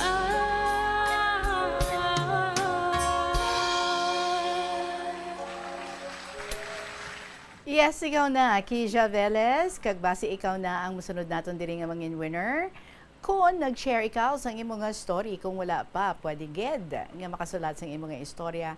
Kag ipadala diri ang duyag mo nga ipasakop diri sa Kahapon Lamang program. All you have to do is email your story sa bombo_iloilo@bomboradio.info. Pwede man nga isulat and ipadala sa Kahapon Lamang program, DYFM, Bombo Radio Iloilo, Sky City Tower, Mapa Street, Iloilo City. Oras natin, it's 2:24. Disclaimer lang, we are here not to judge. Okay, other people, kag ang bisita naton diri, no, very rich sa experience. And of course, we know nga mistakes are inevitable. Pero through our mistakes, dira ang dalagko nga mga learnings and dira kita nagagrow. So pamatian naton diri ang kasaysayan ipatpat sa aton ni Tisay sang Iloilo as we welcome her diri sa Kahapon Lamang program. Good afternoon gid sa imo, Ma'am Tisay. Ninday. Maayong hapon gid. Hapon sa tanan. Pila nang aton edad subong? 75 sang sa February 17. Belated happy birthday. Dito lang tulok sa aton nga camera, ma'am, ha? Dira lang sa camera tulok. All right. So, may apo na kita, may kabataan. Wala ko sa akong kaugalingon Inday, mara lang ako adopted nga isa. May apo? Pagpamana ko ng the last up to the end. Subong siya isa sa ka-pastor, 25 years old na. So, saan ka naman na? Sang namana ako hindi sang ining ang pinaka-last ko is 50, the age of 50. 50 anyos, sino yes. pamana ikaw? Okay. Ara pa si mister? Wala na sang August 5 nag-pass out na siya. So preska pagali, no? So balo diri ang aton nga bisita. Sige, balikan tayo yung mga istorya. 1973, naman na ikaw. Pero 3 lang kabulan, nagbulagay na kamo. Anong natabo? Kaya ang pagpamana ko na inday, kumbaga sa parents lang, nga hindi ko kagustuhan, hindi ko tungod na ano na lang nila ako, tungod ang akon nga naluyagan, hindi nila gusto. Kaya force nila ako na pakaslan. So sa hindi ko gusto nga mahuyan ang akon mga parents, gintuman ko sila inday. I see. So pila edad mo to sa nagpasubot ka na magpamana? 23 years old ako. Ang bana mo yan? Ang bana ko is magulang ako siya by a month dahil siya September, ako February. Okay. So siya yan, naluyag sa imo? Sang pagkakita niya, daw wala man saya inday likramo, kag daw okay man sa iya. So mas satisfied sa nga muna nga ako ang mga pangasawa niya, pero sa akon hindi gid ko sa ano inday dahil siyempre kumbaga hindi kamo nagnobyahanay, hindi kamo gidya sila nga nagkitaay. So arranged marriage. Oo, pagka nagkitaay na lang kami sina mga 1 week before sa amon nga kasal. Sa din ka maging kasal sa simbahan? Diri lang sa diri man sa San Jose. So sa simbahan gid. Oo. Okay.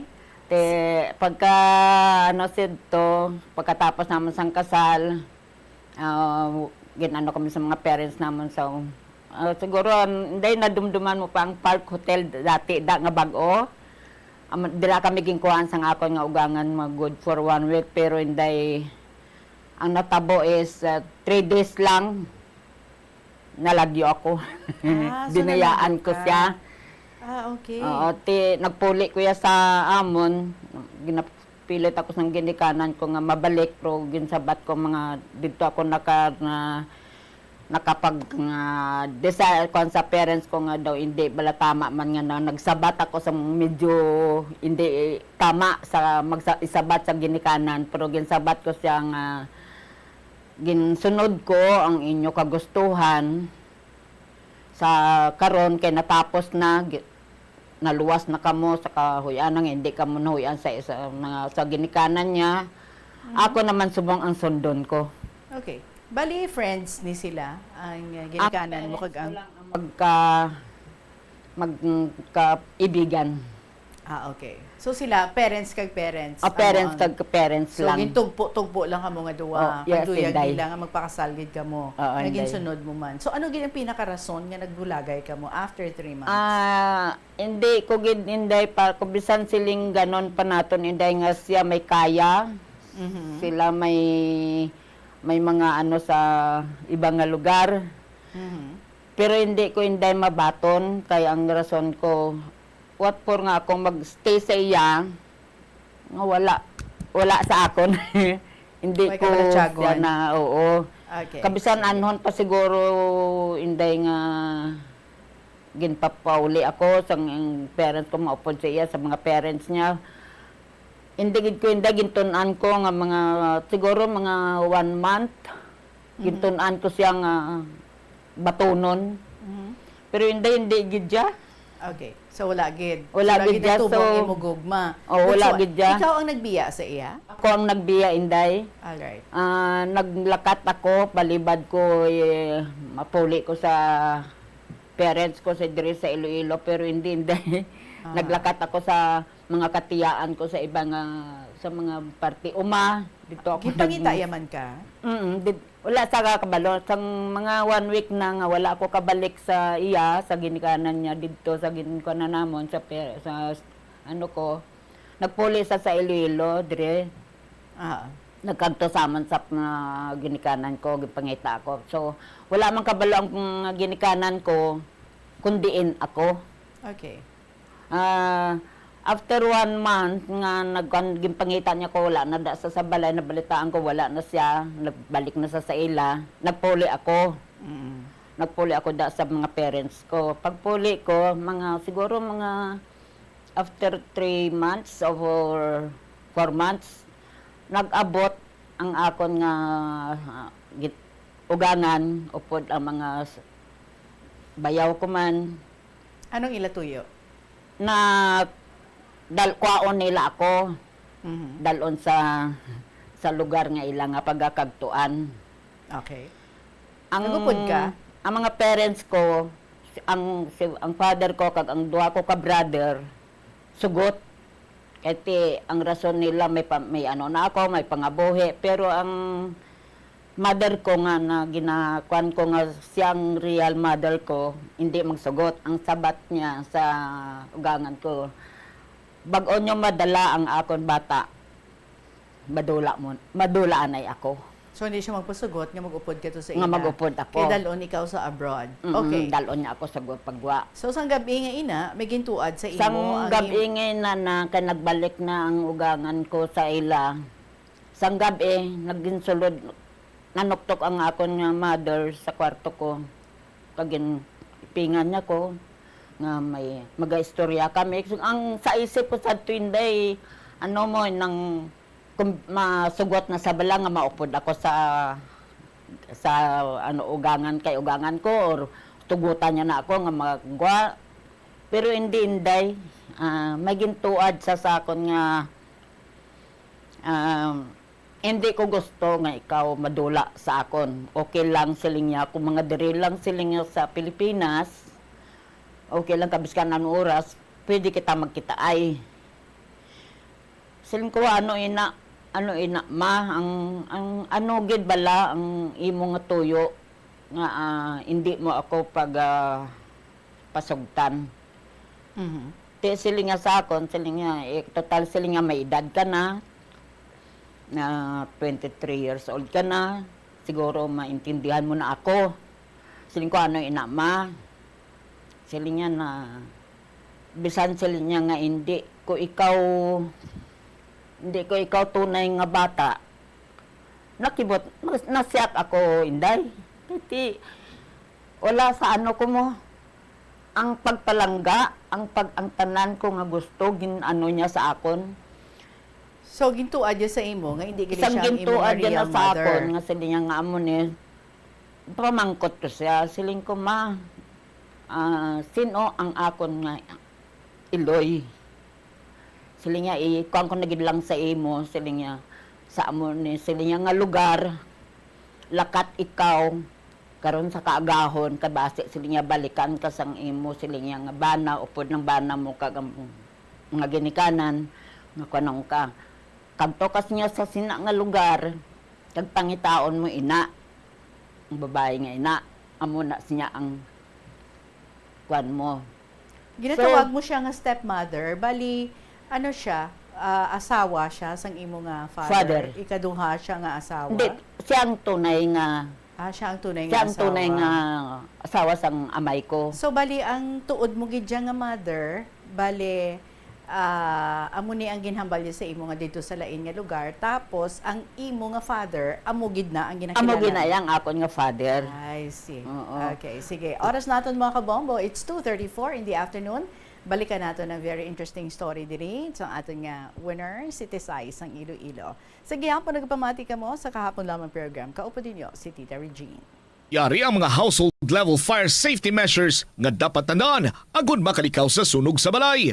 Hindi magbutang o kung magtipon sang flammable substance o kung chemical nga makatugas ang sunog sa kusina o kung sa sulod sang balay.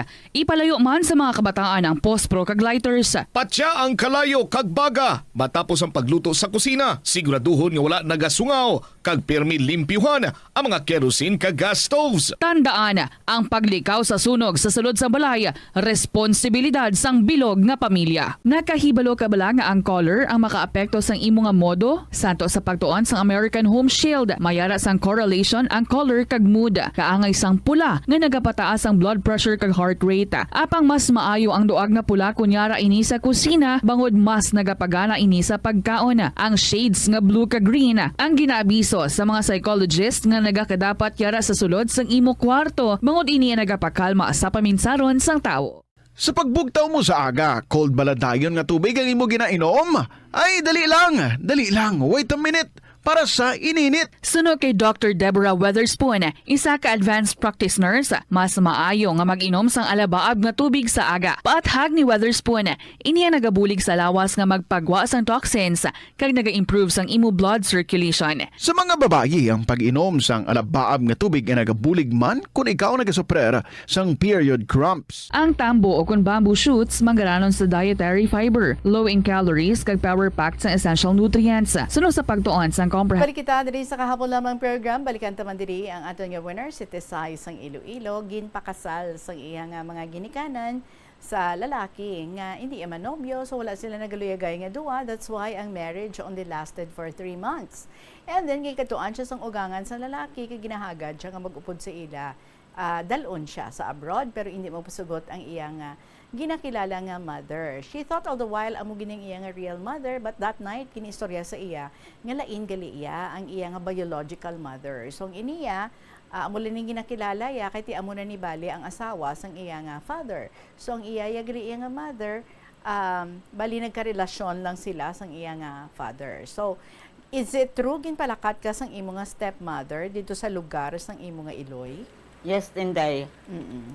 Pagkaabot ko dito for pagkaaga, pagkahapon nakita ko, may nagtudlo sa akon nga siya. So, nagpakilala ako sa iya, nga ako si Amuni. Tapos ginambali man sa akon, nga may mga, ginpakilala yaman sa akon, ang mga utod ko, nga iyang sa iya man. Kumusta ang ilang sitwasyon dito? Kumusta ang ilang pagpangabuhi? Ano miserable gid siya, Inday. So may mga utod ikaw sa iya or ikaw lang niya isa? Ako lang niya isa. Okay. So, tama gid ka miserable, nakita ko ang mga kabataan sang akon nga utod.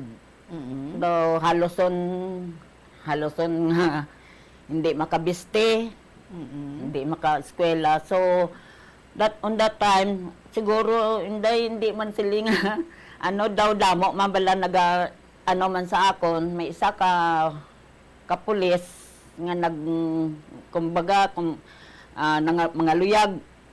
Pero hindi siya makakwan sang uli na balaan sang muna nga tawo. Nga hindi ina pag hilabte sa akon ina amo na bala. Gin hindi ko magano, bilang gin sinupladahan ko ang ako nga mother. Siling niya, amo to ginastorya niya, ang pulis nga i-introduce ako nga makaobra sa sina nga pwesto. Amo to nga pagka mga 3 days. Police, I thought politiko, police gali. Andi, politiko. Okay. Ang pulis nga to, bilang ginsugo lang siya sa politiko. So, bali naluyagan ikaw sa isa ka politiko? Naluyagan tani ako. Okay. So, ano ang namin mo when you said nga ikaw gali ang himuon nila yung tagapagligtas sa ilang kaimulon? Bali ang imo nga mother, kagang iya nga family? Kaya mo to sang nang ginano niya ako ginistorya, wala man ko siling niya kinanglan makaobra ko nga makabulig ako sa mga hinablos ko, manabla. Wala man ko hindi mag-expect nga amo na gali ang may mga na gali sila. One time nga may conference ko sa Ligaspe. Tigan pag-upod ako. Isa ako dito nga man. So, bali, in the guys, nga kuno maubra ka sa sini nga politiko, pero do may istoryahanay, nagre-sila sang imo nga mother, yes, do amo sina. Okay, pamilyado ang ini nga politiko? May pamilya. Okay. May pamilya siya. So, ginduso ikaw sang imo nga mother nga makipagrelasyon sa sini nga politiko? Yes, Inday. Nga nagpasugot ka? wala ko inday sa magkuan kasang igo ko na yan na inday na balaan nga amo na dito na ato na ko sa Ligaspi. Okay. So, dito ka gin-approach sa Dito na ko na no choice na ako tungod siyempre kumbaga wala ko budget ara sa ila ang budget.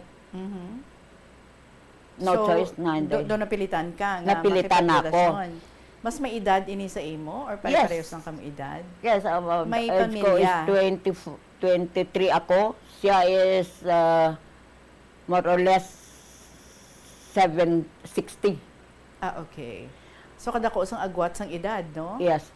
So, for the second time around, nagpasugot ka nga ang desisyon sa imo nga pamilya, amo ang matuman para sa imo nga kabuhi.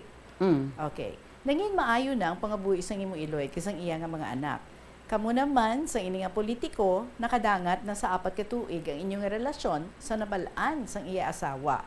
So, Yes, sa nabalaan sang iya asawa, anong iya nga ginhimo?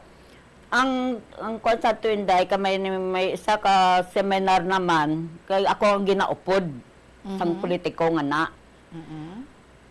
Sa isa ka pribado nga kwarto dito kami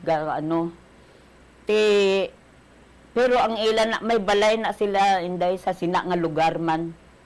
Ang politiko nga nakag ang iya nga wife. Pero sa ato kami sa pribado nga ano man. Sanggab asang hapon dahil wala dira ang politiko nga na dahil may ano siya, ako lang anabilan.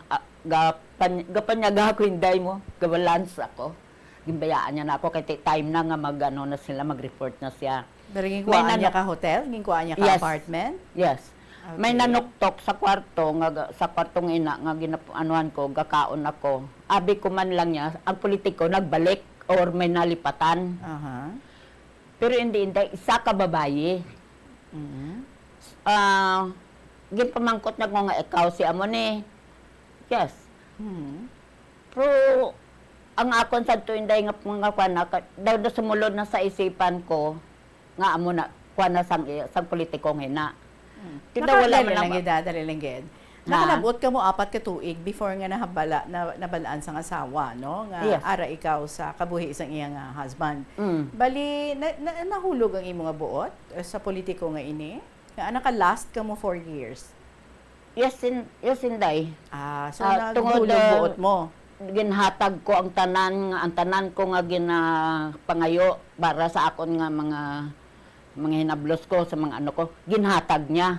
Okay. And of course, siguro, pati sa imo, no? Kung anong luyag mo, Oh, ginhatag yes. niya man. Yes, inday. Okay. So, ang ini nga babae nga nanuktok sa imo, nga ultimately, nabalaan mo nga asawa, gali isang sini nga politiko, may edad man siya. May edad na, inday. So, anong nga balya sa imo? Ang balya sa ako nga mo ni, na dugay na siling niya ako nakahibalo. Aha. Pero siya gusto ko, pangita lang ako sa niya sang time, nga kita ay kita. Ano mo na bala.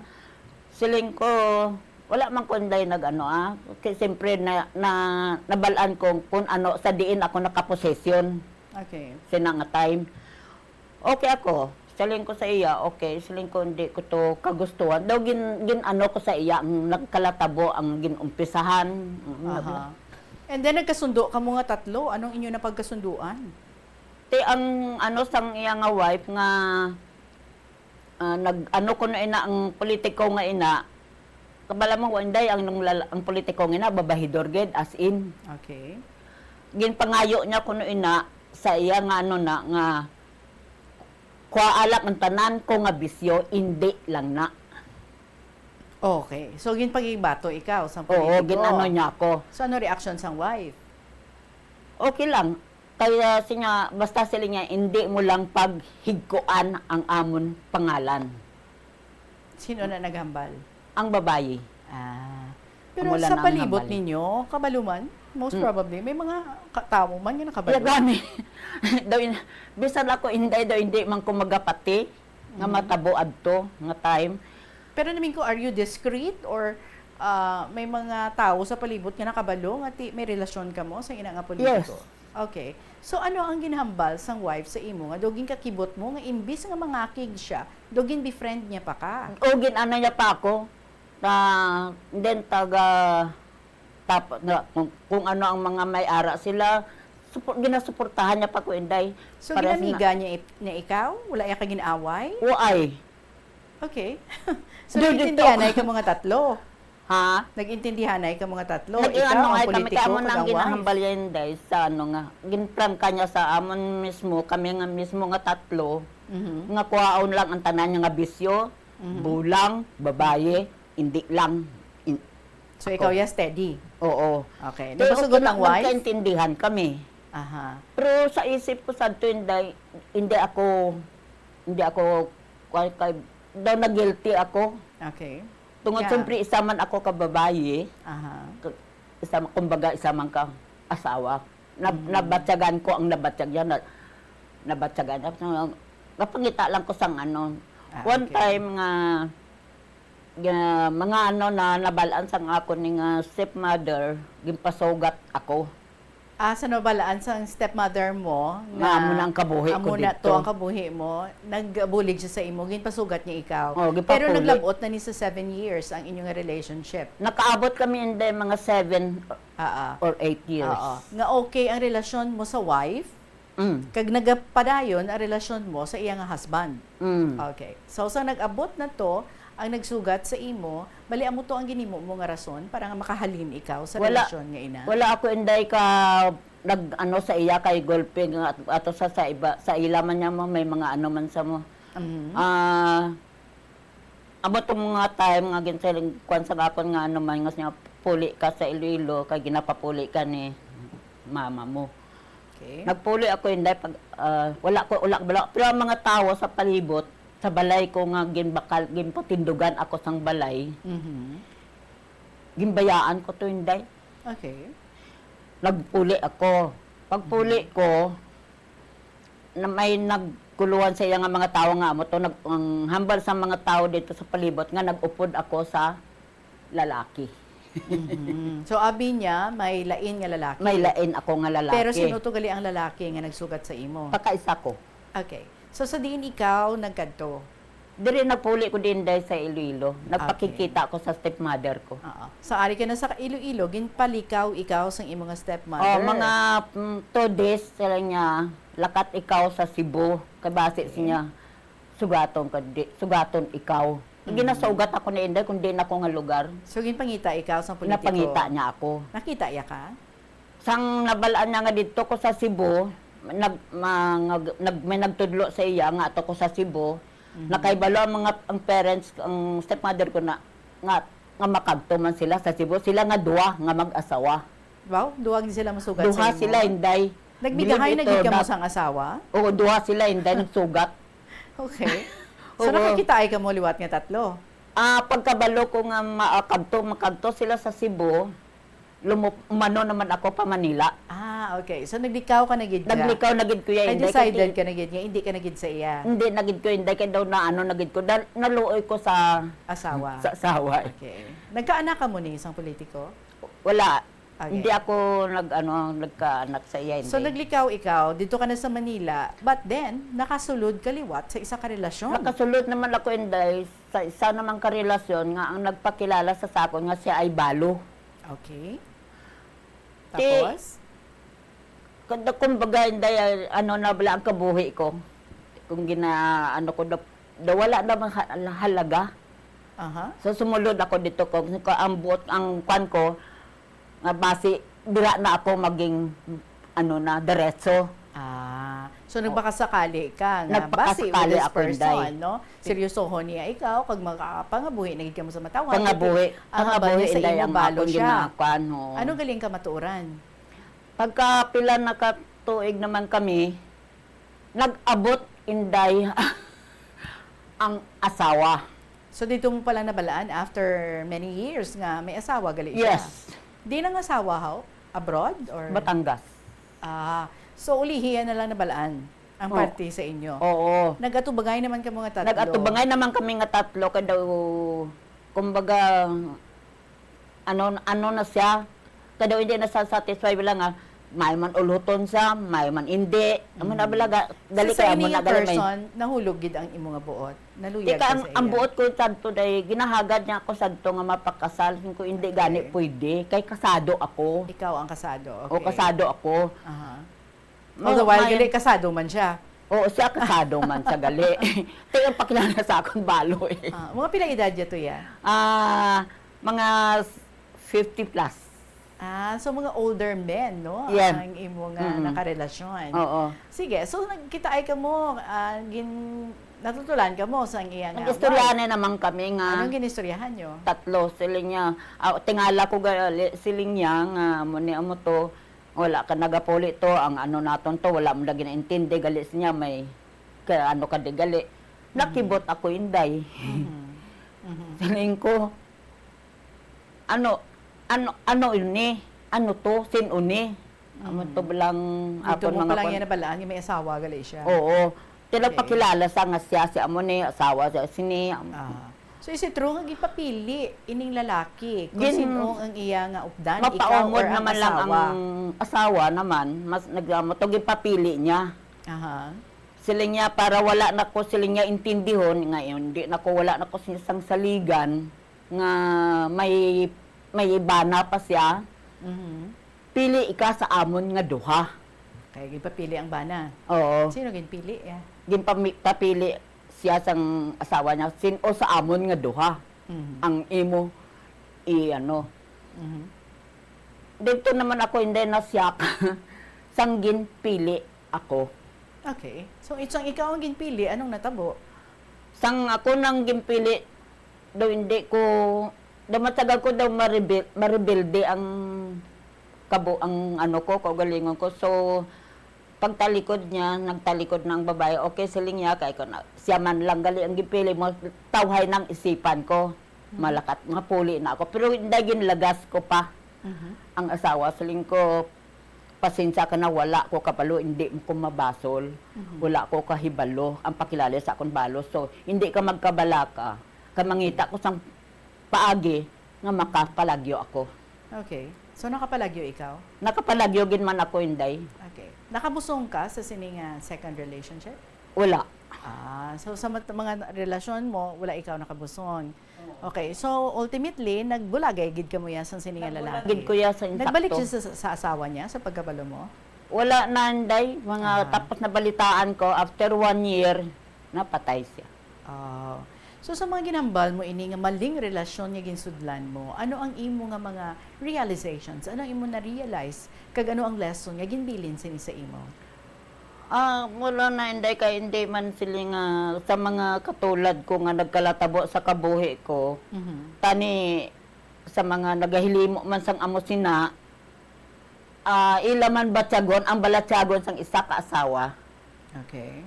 Nga ila padayunon nga maggubon nila ang isa ka pamilya, kumbaga isa ka bagkos nga pamilya ila nga iwatak-watak ti may lang kung wala sang bata may mga kabataan inday amo na nga ako nga ginaisip nga hindi ko gusto nga ako isa makaguba sang isa ka pamilya kay ti hindi nga kumbaga kalipay lang imo nga intindihon wala na dek mga ngita ka sang imo nga isa na lang isa ka nga para sa hasta sa mintras kaupod mo siya. Kung isipon nato no, atong imo nga relasyon sa politiko, you made a sacrifice para sa imo nga mother and sa iya nga pamilya nga mahawas sila sa nahawas sila and then sa second naman nga relasyon, biktima ikaw because wala siya nanugid sa kamatuoran. Yeah. So ikaw abi mo nga nabakasakali ka kay ti basi pa man lang no nga on the third time basi mag-okay ang relasyon kag makapangabuhi na gid kamuya. So but sad to say nanging biktima ikaw. So looking back, may ginhinulsolan ka sa mga wrong decisions nga ini nga ginakabig mo nga ginhimo mo? Kwan man ako inday, wala man kung ang nagginakwan ako ano lang ako sa primero ko to sa politiko sa amo to nga ano man ako pero nag-amo to nga natabo nga ginpangita ko gid sang pagi nga para makabulag ako nga gusto ko makaano ako sang isa ka makatindog ako sang isa ka pamilya nga akon gid bala. Ti nabiktima naman ako sang second time amo naman ato. Ti hindi ko gid daw hindi ko na mabaton nga hasta mintras na lang bala amo ka na lang sina.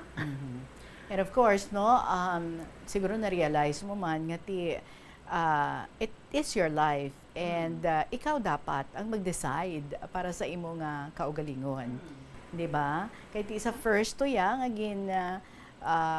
gin set ang marriage, gin arrange ang marriage daw.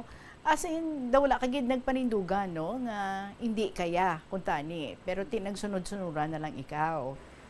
Right? Yes. So, paano ikaw ginpabakod bilang isa ka tawo sa mga experiences mo nga ini? Kuha na gid man inday daw damo kumbaga damo naman kumpro daw hindi nagid kumbaga hindi nagid pala ako daw na ano na ako sa amo bala sina nga base mamana kulwat tapos amo naman na ang matabo.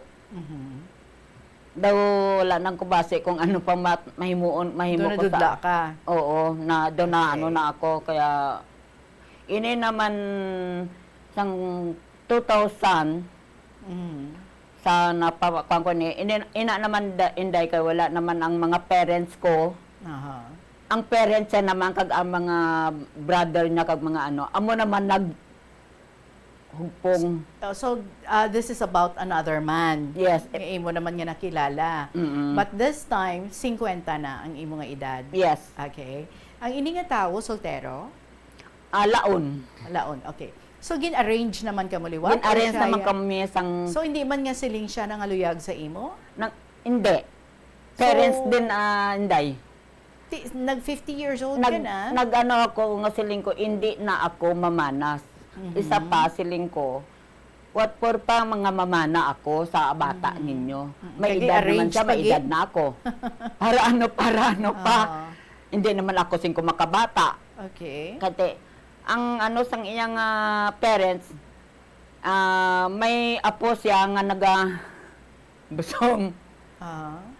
Gin-istorya niya ang bata iya, kag ang apo niya, nga ang bata ngayon nga magwa, ihatag sa akon, para lang pakaslan ko ang bata niya. Wow. Hindi pa kasalan mo bata iya? Wala pa ginday, hindi gid ko. Hindi gid ko, bisang ginaano pa ko nga pakasal. Sang nagwa na ang bata, nga kuha na sang iya nga iloy, siling niya sa akon, siling niya, nini, siling niya, ari na ang bata. Yung pangayo ko na niya sa kay manong mo. Nga para lang pagkakati may edad na si bata niya. Wala naman sang ano. Daw dito naman ako inday sa daw ko tagain nyo ko sang isa ka semana nga maisip ko sang lubog kung batunon ko pagid balasa or ano. Na nagano naman ako damo naman ga-advise ako nya ano pang imo nga kuno kay total sortero man na siya ano ka man wala ka naman sang ginikanan kumbaga companionship na lang. Okay. Kaya mo to nga so, pila edad niya by the way? Pila edad decide. Ikaw 50 ka, siya pila edad niya? 55. Okay. Sige. So 5 years ang age gap. So, nagpakasal ikaw sa iya? Wala pa din ko hindi napakasal. Pero, dito sa gatulog sa ila, dito mo ko sa iya nga utod. Ang bata ato sa akon. Halos ginaano ako sa mga ginikanan niya, kag sang mga utod niya. Dito na ako nag-decide na lang nga. Hindi na ako magpakasal kay kasado ako. Okay. Ang kwa naman sang iloy, sang mother niya, siling niya, ang bata ngayon kalain man siling niya nga tawogon nga bastardo. Dito na hindi, nagpakasal ako. Nag-decide ako mapakasal. Bisan nga kasado ka sa church? Kasado gid ko sa iya. Kasado ka sa iya, pero kasado ka man sa una mong kasado ako sa una ano nyo ang conflict ngayon? Pero nagkaano man ninday kay kasal kami sang 1973. Siya dito sa ilalog sa ilang aging kagtuan may naanuhan ko man nga nakapangasawa siya kag nagpakasal sa 1983. So may kanya-kanyang kabuhi na kamo, wala na may nagalagas. Wala na. Sa isa kag isa. Oo, wala na sang hindi naman maglagas. Pero ginadamo man gano sa ako nga may ano pa rin ako. Kuti hindi ko na dapat. Wala gani ko naglagas siling ko sang wala pa ko pamilya karon pa. Kumusta man ang inyong pag-upod sa imong husband ngayon? Hindi ko malubos ang kalipay sa tao nga ako na wala ako naghinulsol. Ang pagpalangga, ang pag-atipan, ang tanan nga, ang pag-intindi, nahatagyan hindi sa akon. Hasta nga, nadula sa sang last year. So that means nga, gintunan mo siya, nga higugmaon. Kaya, ano ko nagidlang inday. Ano ko kay ginaanuhan ko na sa sangga, pilap lang kami katuig, daw mga 2 years. Daw amat-amat ko nga batunon siya tungod sa ginapakita niya sa akon. Okay. So after 3 failed relationships, finally nakitaan mo ang partner nga amo ang naghatag sang kalipay sa imo, yes, natunan mo nga higugmaon kag na experience mo kung paano ka gid nga palanggaon bilang isa ka asawa. Yes, hindi ginhatag ang tanan nga ano sa akon. Okay. So after all, no, sa tanan nga ato, may gloria pa nga nagahulat gali sa imo. So, kumusta ang bata? Dako na subong? Ano na sa subong inday, pastor? Okay. So, may pastor ka na gali naman sa Jambi, nga kuwaon ko tani sang marin. Pero 2 years lang inday, hindi gid sa mapastor gid saya. Tigil siling sang may calling. Kuan ko nga ihatag na lang naton ang iyag kagustuhan. Sige. Alright. So, na-experience mo nga ini sa imong nga kabuhi, anong luyag mo ibilin sa aton nga mga tagpalamati, especially about deciding sa pagsulod sa isa ka relasyon? Ang sa akon lang inday mahambal sa mga katulad ko na tani, pag nahibalaan ninyo nga ang lalaki nga baga ano sa inyo siguraduhon kung may pamilya or wala. Kay kung oras nga batunon nyo nga may isa sa kapamilya, anuhon kamo sang konsensya nyo nga magguba kamo sa isa kapamilya. May mga kabataan, may mga tiimo na ang gubon mo ang buwas damlag sang kabataan. Kaya inahambal ko sa mga katulad nga mga babae nga mga amusina, kung may ara kamo nga amusina nga sitwasyon katulad ko, siguraduhon nyo nga hindi wala sang pamilya. Alright. May luyag ka nga tamyawon? Akon lang ginatamyaw ang akon nga mga kaamigahan, mga ka-sister ko sa simbahan. Maayong hapon lang para kag sa patutan sa Barrio Malosgod. Ang akon mga amiga nga nagsuporta man sa akon sang unang sang ara ako sa kalisod. Nagpasalamat ako sa inyo tanan. Alright. Sige, there you have it mga kabombo. Ang aton yung winner, City Size, ang Iloilo Province. It is now 3 minutes after 3 o'clock. Ginapasalamatan ko, tanan naton yung mga letter senders for this week. And of course, isagid sa inyo ang aton yung mga winner naman. Kagbaga, interviewon ko this coming Saturday to also win 1,000 pesos nga cash, the same prize nga batunon man sa aton diri nga bisita, City Size, ang Iloilo Province. For the meantime, sa inyong mga istorya dira nga luyagman nga ipsakop diri sa kahapon lamang program, pwede gid na nga ma-email sa bombo_iloilo@bomboradio.info. Pwede man nga isulat and then ipadala sa kahapon lamang program, DYFM, Bombo Radio Iloilo, Sky City Tower, Mapa Street, Iloilo City. Magasunod na ang paborito nyo naman yung mga dramas kada hapon diri sa Bombo Radio Iloilo, Toyang, Ermitania, Provincial Jail, kag Dear Diary. So enjoy. Sa gihapon, ininyo alagad si Tita Regine para sa kahapon lamang program, and I would like to say congratulations to our new winner for this week, Lucky Tauros, sang 1st District. Again, Lucky Tauros, sang 1st District. Ikaw ang aton nga winner para sa sini nga semana. See you on Monday. Madamog nga salamat sa inyo tanan, mga kabombo, and enjoy your weekend. Sa gihapon, this is Tita Regine para sa kahapon lamang program. Good afternoon and God bless.